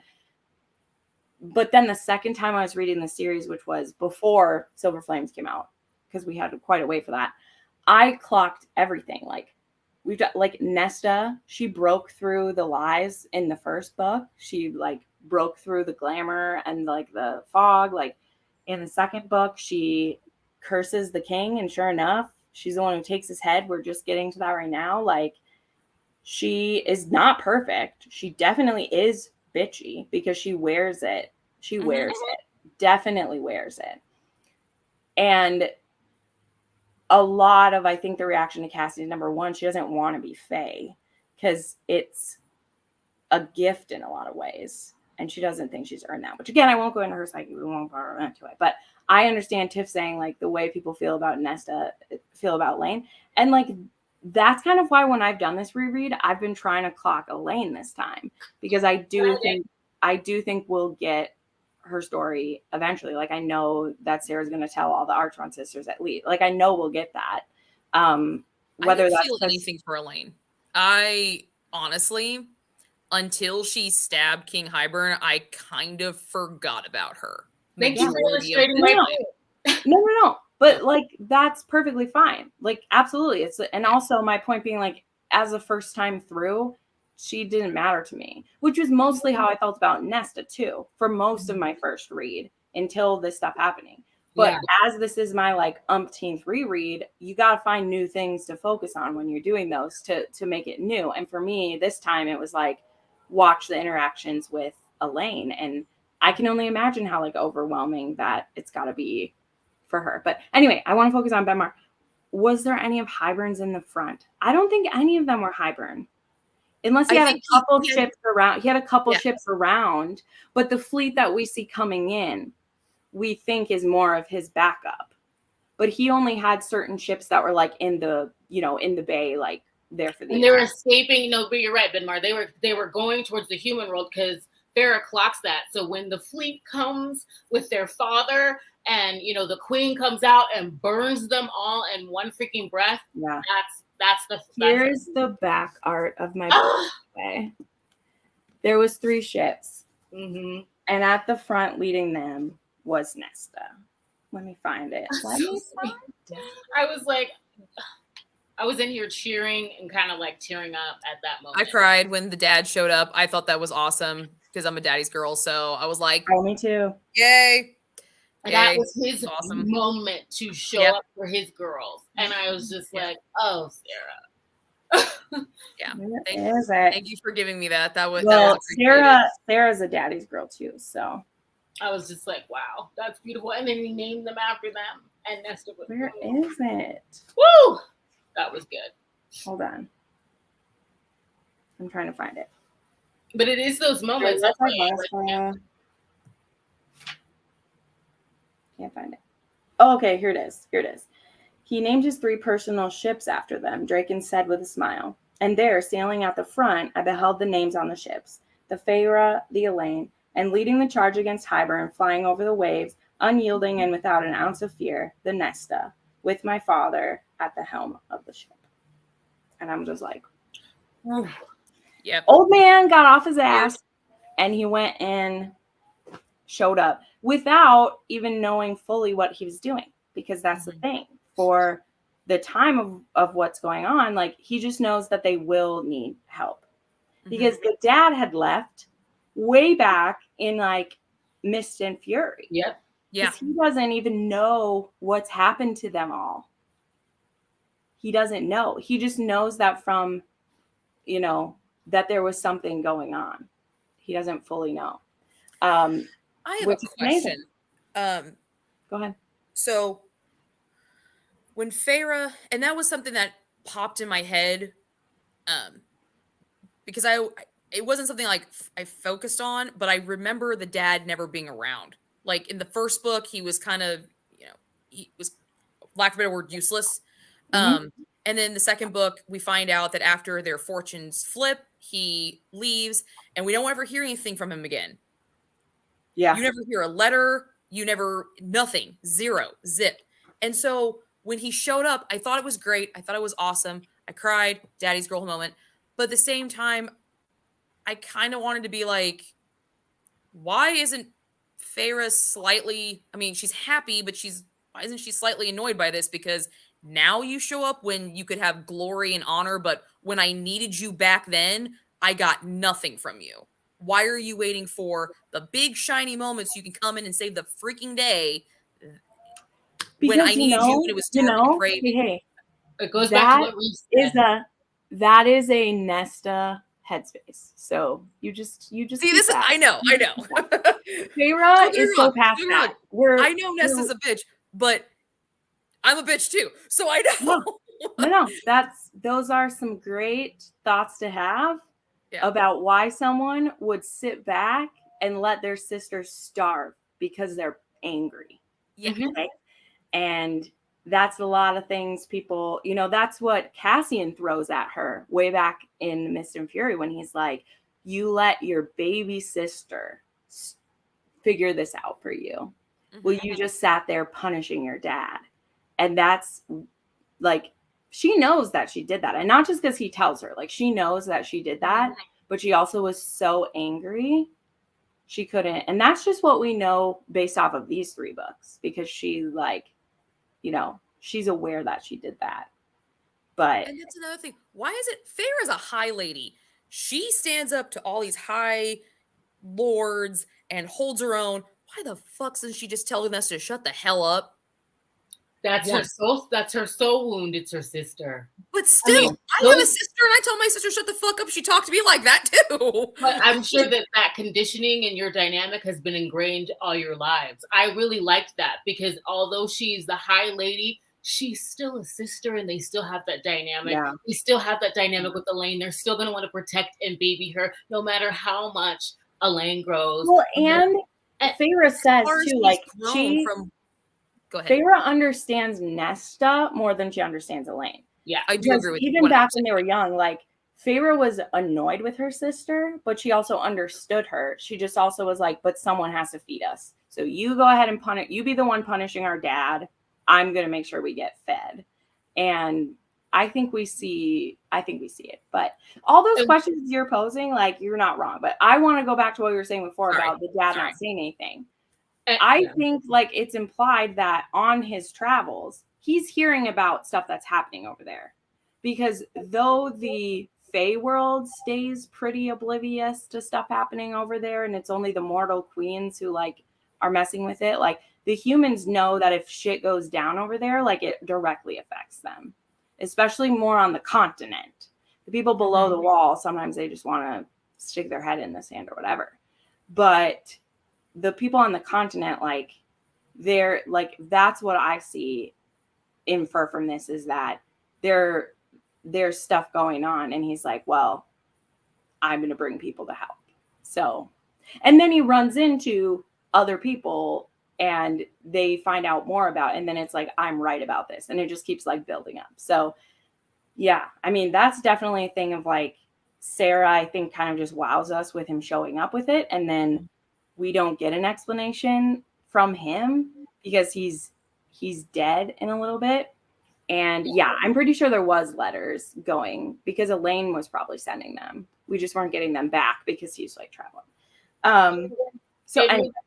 I think it makes sense that Feyre wouldn't be angry at her father. Like Jen said, that's more a Nesta viewpoint because Feyre, like, it's the same thing that Rhys says in that meeting. In this moment, we have to come together despite everything else. It doesn't matter. So at the height of wartime, the practical one, Feyre, when she sees her father, I think she's just grateful and moved and touched that he's making some sort of gesture, like she always has been for them. So I think that's why it's a big moment.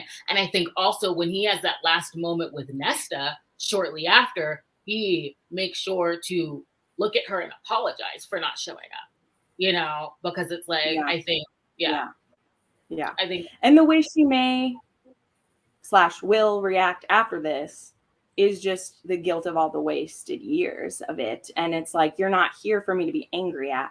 So I just need to internalize all my anger about everything or externalize it on other people and stuff too. But let's finish through this. We're almost done and we're like dragging through this. We have the 3 most talkative people of our group trying to make it through one of the longer books. So, I love it. Girl, you don't got to zip up. I just got to push us through. We can't keep talking. We just got to push. Plus, Nesta had that great moment at Akatar when she supports Feyre. Yeah, I know. Like they are. There are good moments with Nesta and Feyre, but that's what I don't understand about the whole Feyre situation. Like, Feyre understands that her role and understands that Nesta's being difficult, and it's like, Nesta, I get you're going through shit right now and you don't understand it, but neither do we. We don't understand it. You need to suck it up and just do it. But she doesn't. I mean, in this book, she like does though. Like, she bitches, but she does everything they ask, to the point of like risking her body, life, and limb. Like, you know, she works with Amren. They're figuring stuff out. She goes to, like, she's in the library with her and they like almost die. Like, I guess it's just the anger she's just vocal about what's going on. I guess it's just the anger that she presents to Feyre. Like, Feyre asked this to happen. Feyre didn't do this. She was kidnapped. Now, granted, she was kidnapped because of said Feyre, and maybe that's where the tie-in's coming, that they know Nesta's always going to internalize this whole Faye situation on Feyre, but you have a mortal life now. And, you know, like... Yeah. Let's also remember, how did Feyre act, though, when she was kept in places she didn't want to be? She definitely drug her feet in Mist and Fury when she had to come stay place she didn't want to stay. And we get it from her point of view, so we're softened a bit because we understand it. But how did Feyre act? And how rude was she to Rhys, who has saved her fucking life? And who do we put it all off on? So... And it just goes to family dynamics. I feel like the core of all of their conversations and conflict mimic how it was in the very beginning of the first book. You know, just because everything has happened doesn't mean that that family dynamic is going to change. Her tactic with Nesta isn't to yell and fight back and match her. She does it a different way. Fine, I'll just do it without you and handle business. Yeah, that's what Feyre has always done. Yeah. I do want her to rage sometimes, but in the next book. I guess it's frustrating because I'm seeing Feyre's point of view, and I see that it's it's frustrating because it's so, there's already enough stress, and it's like, Nesta, you can see it. Why are you adding it? But that's why we're just ignoring it. Because if we get in a fight with her, it's fighting for it. The war will be done, and we'll have time for all those things. Yeah, you're talking about. People are going to get fed up when we're not dealing with evil. Okay, people are going to get fed up, so we'll get there. So let us finish this. Father is here, but now he's also the perfect tool for Hybern to use. So we have him, and Cassian tries to help her. It doesn't work. He's going to kill her, or going to kill her father, and then he does do it, which is horrible. And Elaine is actually the one who is able to deal a blow to him anyway. She thrusts Truth Teller through his throat, which is pretty great. The place where all of his lies come from. She's able to shove Truth Teller through it. Throat chakra. I was like, okay, Sarah. Yep. And then Nesta cuts off his head, just like she said.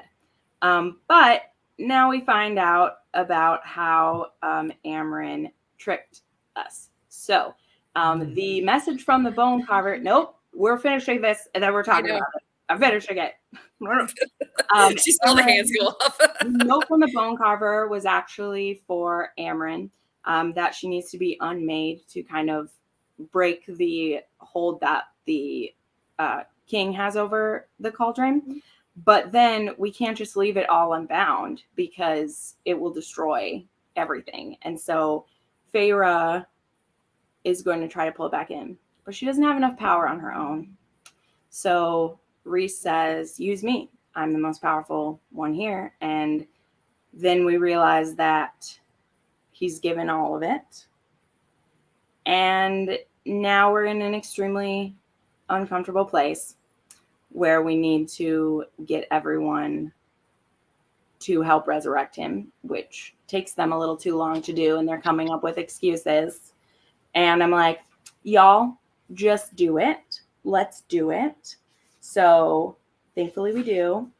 And he comes back and he brings Amren with, except now she's just normal Faye instead of whatever demon thing she was before, which is great.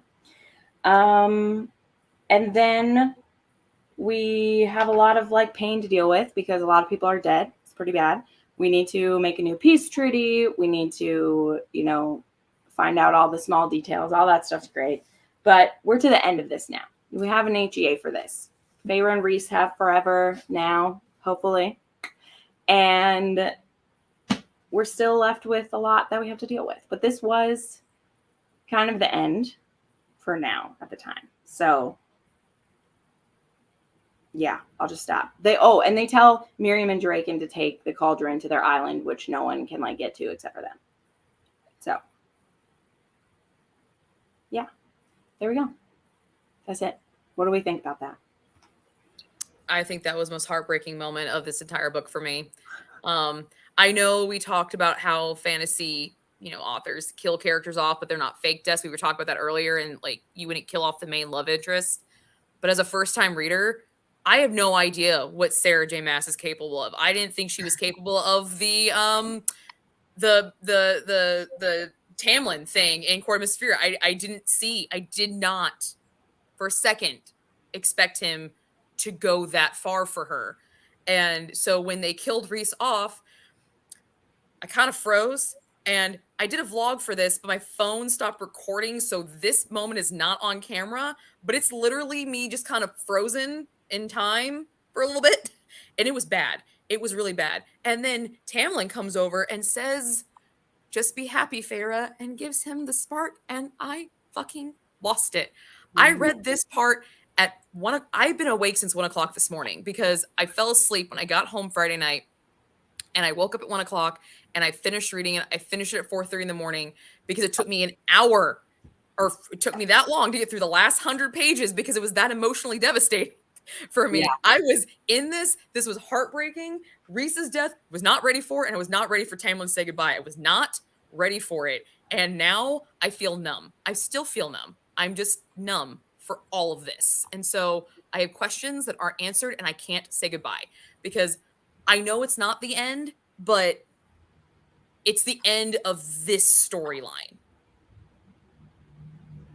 And when I rekindle with them, I'm going to know they've already had their HEA. This is just kind of like normal stuff. At least I think it is. Because I've been told so many times that Silver and Flames is more about Nesta and Cassian. So I'm just like, okay, I don't know what to do now. I don't want to walk away from these people, especially since Tamlin had he started this arc, and I just didn't realize I missed him so much. And when he said goodbye to Feyre, and I'm going to start crying again. Yeah.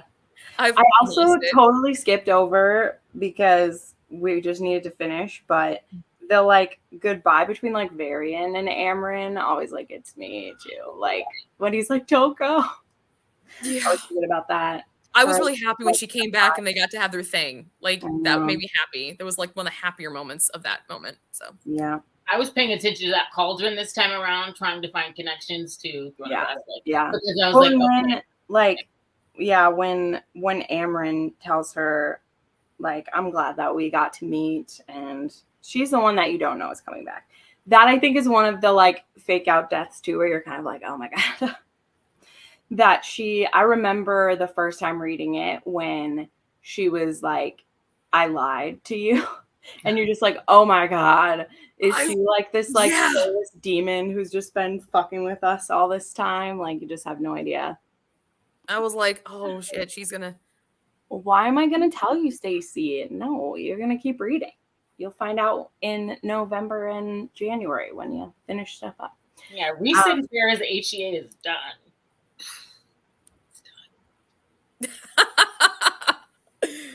Nothing else to say. I mean, except for the fact that we know what their son looks like. Yeah. So, yeah. I loved it. That ending, God, it was perfect. This book was perfect. Yeah. Yeah.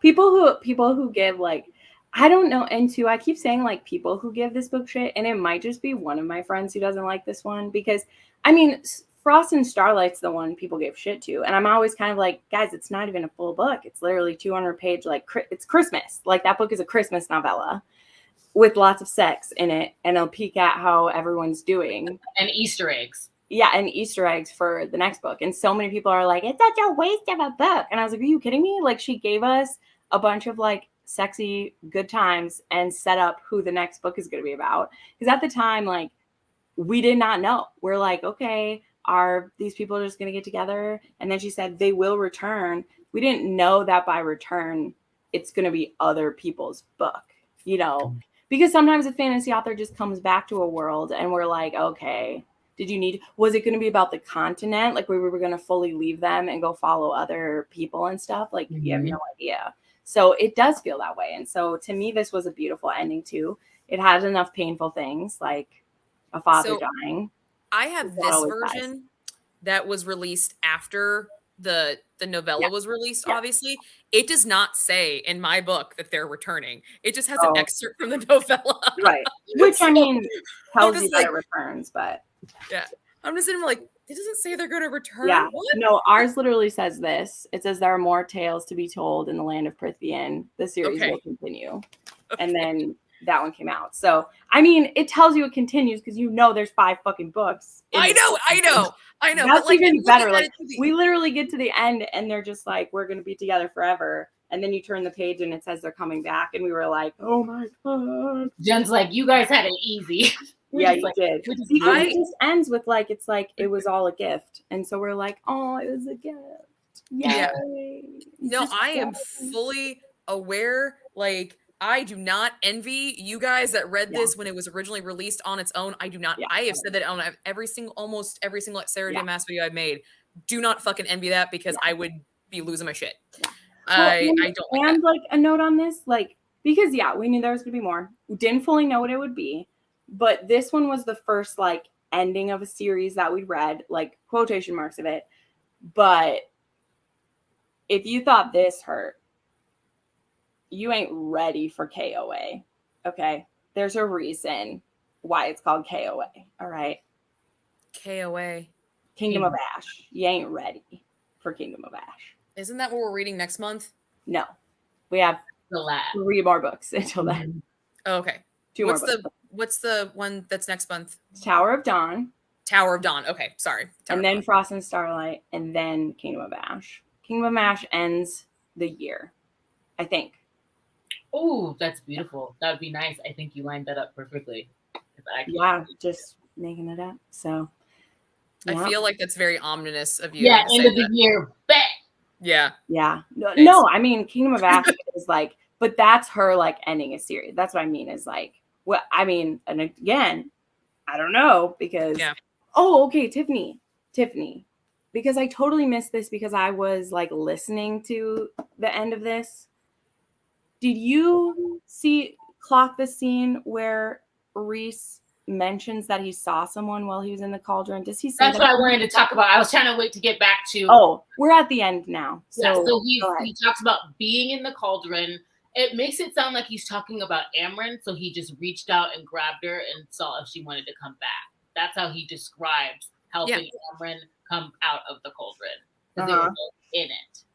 But yes, he does mention that. Oh, that's not what I meant then. I know. He mentions there, like, someone's falling. Like, there's a star falling. Well, he mentions that too. And I thought well, where? Tell me. Come on, bitch. Tell me. It's when he's talking about the cult. It's all in the same like moment. After, like, when he just wakes up wakes up. He describes reaching for Amryn. He describes seeing a star fall. I'm trying to remember what. Because I don't know where. It's like right after he reanimates and he's talking about what happened. Stay with the High Lord. That's right after the reveal of Amryn. Okay, let me find it. He's dead. They give sparks. Please wake up. So I reached out a hand. Rhys went on quietly to see if she might want to come back. And as Amryn opened her eyes, as Varian let out a choke sound and relief of joy. Is that the part you're talking about? Back up a little bit more. Yeah. So back up before the reach out. He describes seeing Amryn's someone.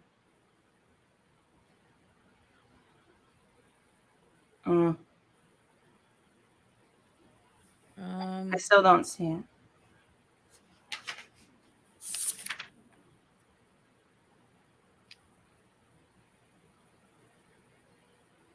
I don't see it. Does he maybe mention it in like a different book?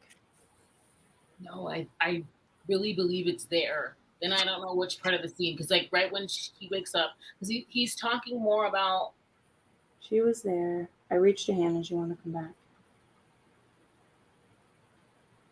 Yeah. I mean, I'm literally looking at the page. Yeah. Do you have your book with you? No. Okay.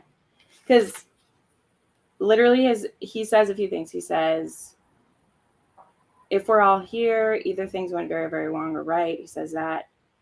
And then he says, you will be pleased that I didn't thieve anyone else's power.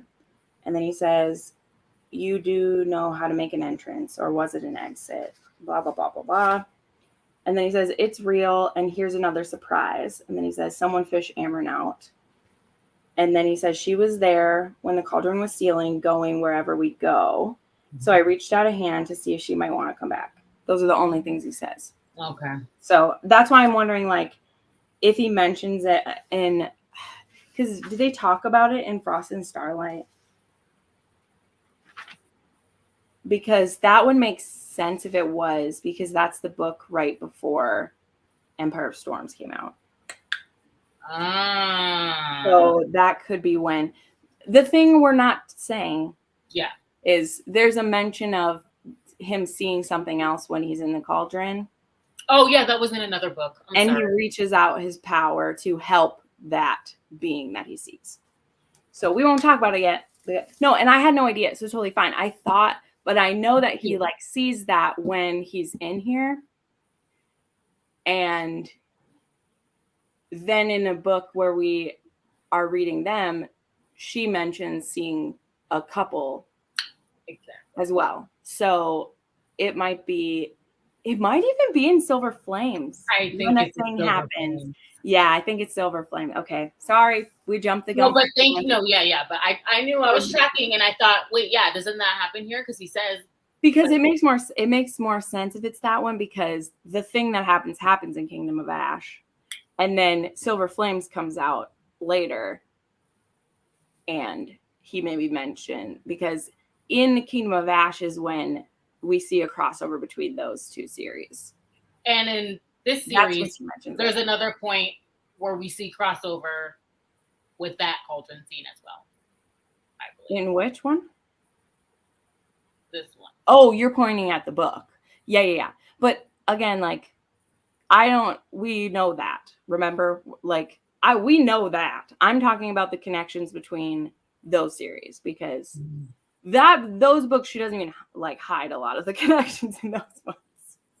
We'll see those ones. The ones I'm trying to connect is I want to connect Prythian with like Terrasen. Is like, those are the connections that I want. So anyway, those of you who are watching, you've all been so quiet and patient and wonderful. Do you have any comments on all the stuff that I'm saying? Because everyone's getting annoyed at us, and I'm annoyed at us too. I'm sorry I jumped the gun. I thought it was in this one and then I missed it. Jenna, do not know how you handled it. Girl, it's why I hate starting series that aren't finished now. Like, I hate doing it, because I've been a fantasy lover. I've been a fantasy lover my whole life, and I've always had to wait. All the way back to when I read the Aragon books. I read books 1 and 2, and then it was 6 years before he put out another one. And then it was another long time before we got the last book. Like, I barely even remembered what had happened in the other ones. So I don't know what happens if I have the willpower to stick. Girl, so many people gave up already, but you can do it. Hold on. I'm still with you over here. I'm still going strong. I haven't jumped the gun, so. Yeah. Like, honestly, though, Candace, as long as you read them in order, I don't care if you read them early. You can do it. We do have an accelerated schedule in November, because we are only taking like 2 weeks for Frost and Starlight, so that we can dive into Kingdom of Ash. So yeah, but anyway, what do people have to say? Let's see. Has there been any hints? So, okay, yes, this is a good time to mention this. So I did watch the interview, which I think you can get now, but if you guys are reading for the first time, you probably don't want to watch that because she does talk about some stuff. But she is going to be doing the third Crescent City. Like, she's confirmed that's the next one that's coming. But again, those of us who are caught up, like, that is going to be a crossover book. I'm not telling you how it crosses over or like where, but like that will be a crossover book. Hence the whole readathon to begin with, because we have a crossover coming. But like, I don't know how much crossover we're getting, like, because I don't want to spoil how it happens. Like, I don't know if it's straight up going to now be like, this is a Crescent City book, but it's like a 50-50 with another world. You know, like, are we smushing them that much? You know, is then the next book after that going to also be smushed? Or is it like, you know, or is it like when they have the TV special event for like Law and Order SVU and like whatever, where they cross over? So like, you're in my show and then I'm in your show, or is it just going to be like their help out with something? You know, that's what I don't know. And that's what I'm excited to see. But we do not know, like, we don't know when still yet. Because I believe, like, usually when she has a book out in February or March, like, we know about it already. So that's why I'm not sure if Crescent City 3, if it's going to be like later in the year or if it's just like they're waiting on it. And I know too, like, publishing stuff has just been such a bitch. Like, that's what happened with, I mean, pretty much the last 3 of her books, because they're so big and how much like space they take up and how many they have to print. It basically like shut down a lot of printing places. Like, there was this one I remember for when Crescent City 2 is coming out, like, they literally were like hijacking other release stuff, like the paper that was going to be used, and other releases had to get pushed because obviously SJM makes the most money for Bloomsbury. So everyone else just had to kind of suck a rock there while hers got printed, which, again, sorry to say for all the other books, but fuck off, man. I need my Crescent City. So suck a rock. Like, where did you pull that one out? I mean, that's just a saying that we have where I'm from for everything. But really? Yeah. That's awesome. I'm totally stealing. We would say like suck rocks and kick rocks, or we say both. I say kick rocks. Yeah. This was my I like suck rocks better. I'm gonna steal that. This was my first time reading Throne of Glass, so now I don't know if I can wait to read this. Yeah, girl, I understand. I understand for everybody. I knew it would get hard. I ended up being glad just because I have so many other things I have to read that this is like a treat for me when I get to dive into this. But yeah, any other like final thoughts with this? This one was kind of a weird. I'm sorry. I thought I had like notes better planned for this, but this was another one where like you kind of just have to go chronologically. But because it's like there isn't so much like character arcs for Rhys and Feyre in this one, you know, so it's not one where we can like track a character arc through this one. Like, they are kind of set where they're going to be. It's more character arcs of like, we're starting to see people's arcs like start in the background for stuff that is going to happen. But I love getting to see more of the courts. That's always stuff. I love that. Yes. Yeah. I love whenever we see other courts.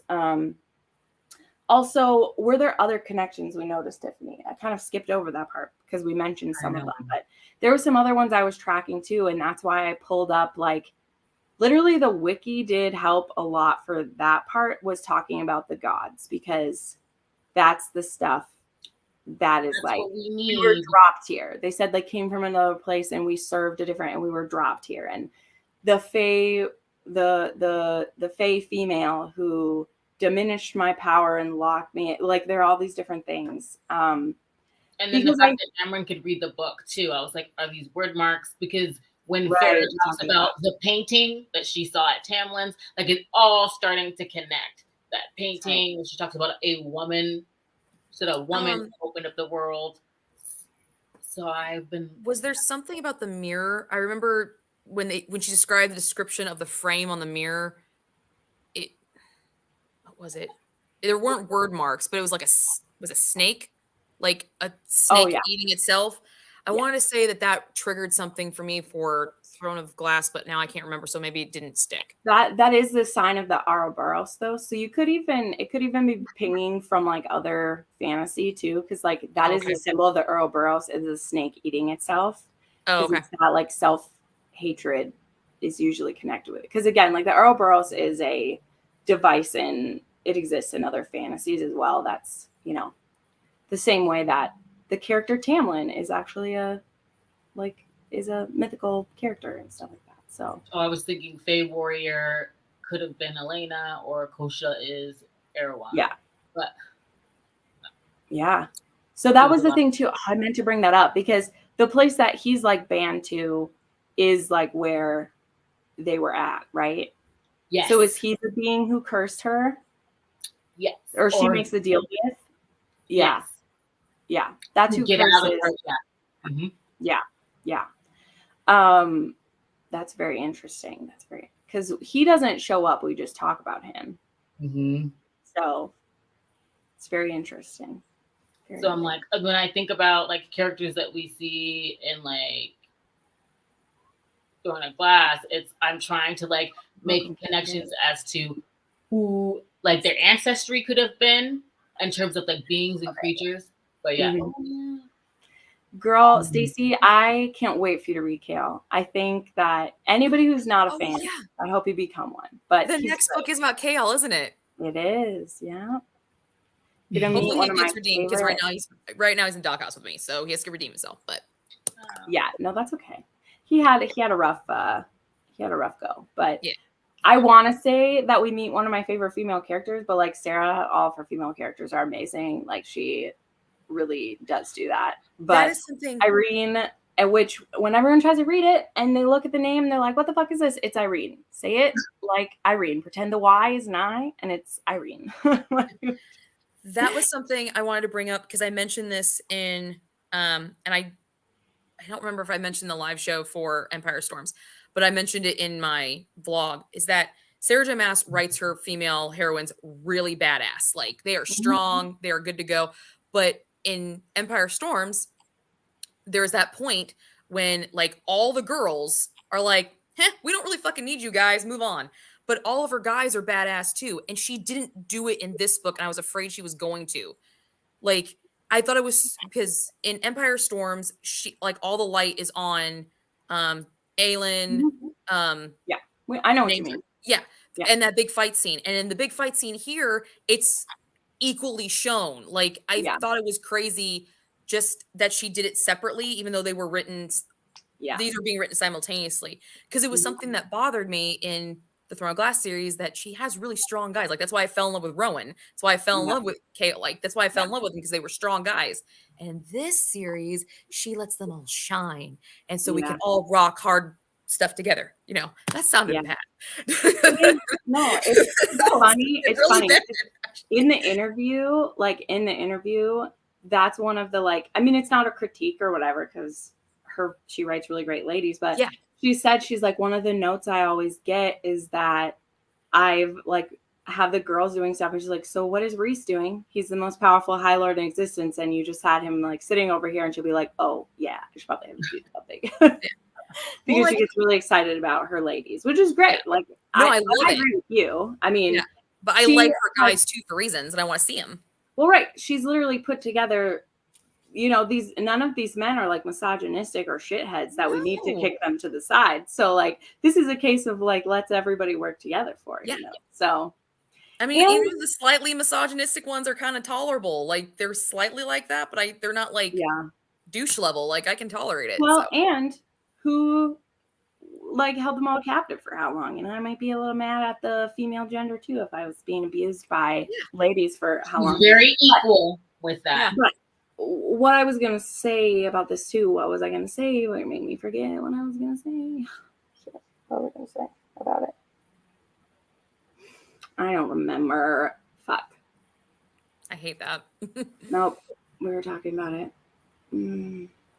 Nope. I don't remember it. But I don't know. I just think that she matches people really well. And I think at the end of the day, like she just, oh, okay, nope, I got it. The reason why it doesn't bother me is because it isn't like all females good, all the males bad. She has just as many female villains as like male villains, and then like just as many powerful women as men. Like I feel like people might want to say she doesn't put enough like diversity into her stories, which is something people will always bitch about her. Like it always pops up when people want to critique, and not, you know, which I totally disagree, because again, you're looking at one kind of diversity. There are a lot of them. She has people from all different like walks of life in her stories, and all different like beliefs and all these things. But there are just as many like evil women as there are, and the women are like morally gray. And she's one of the people that made me realize that I liked complex women, and that I liked seeing layered women, and that they didn't all have to fit one way. Because so many like how many people say like this person was really unlikable to me for a long time, and it's like, yeah, because they need a character arc. You don't have to like Selena from the hitch. Like you maybe shouldn't like Selena. Selena's not the one we're gonna love. So when people don't like Selena, or when Aelin will act like Selena, I'm like, they're not actually two different people. Selena was a role that she slipped in because she needed to survive. Selena is the reason Aelin lived to be an adult and is able to do this. Yeah. Yeah, we can think that Selena is a Mary Sue in a lot of ways and is the greatest assassin who never kills anyone. But like, you have a main heroine for 8 books, 7, 8 books. You need to be able to do different things with her, and she can't be perfect from start to finish, or we would think she is a, you know, wet noodle that doesn't do anything. So that's what I appreciate about Sarah, is she has all different types of women, and I do think she fleshes her women out better than some of the guys, not in every book, and I like that though. Not every book series is like that. So this author, I think she writes very full-bodied, wonderful women, and she also writes really great guys too. So and I like that she does that, even if they're only taking up the real estate of a few pages, or they're just quickly in and out. She's like, that's what I've gotten like used to with SJM, like, and other books, and even in this book, like the side characters. I loved all of the different gods and creatures. And even if they're not like, even if they're side characters, I just love the connections and like how they like feel like a full fleshed out, robust character. Yeah, that's why I love the serial. Like when the serial died, it was a moment like I was kind of like, well, damn, that sucks, because whenever she had a problem that she knew the answer to, she just couldn't pinpoint it. Like she knew that she was in the right vicinity, she just didn't know how to verbalize it. The serial was the one that gave her the answer, and I was just like, that. Like to me, the serial was kind of like the mom she never had. Like that's the way I kind of looked at it, is like, you know how you go to your mom and she always has the answer. It's like, and it's mom, she has the answer. I'm gonna go to the creepy goblin chick. Yeah. Dude, chick. Is it a girl, guy? I don't really quite. It's sexless. It's genderless. Okay. I also like that it likes pretty coats. Like one door closes, and another door opens, because now she has Feyre and Elaine, and so. All right. Hey, we're gonna close the live show though, so I don't use up all my time with this. But thank you, ladies, for showing up. Thank you, everybody who came and participated. Sorry if this was more rambling than normal, but this is a really beautiful one.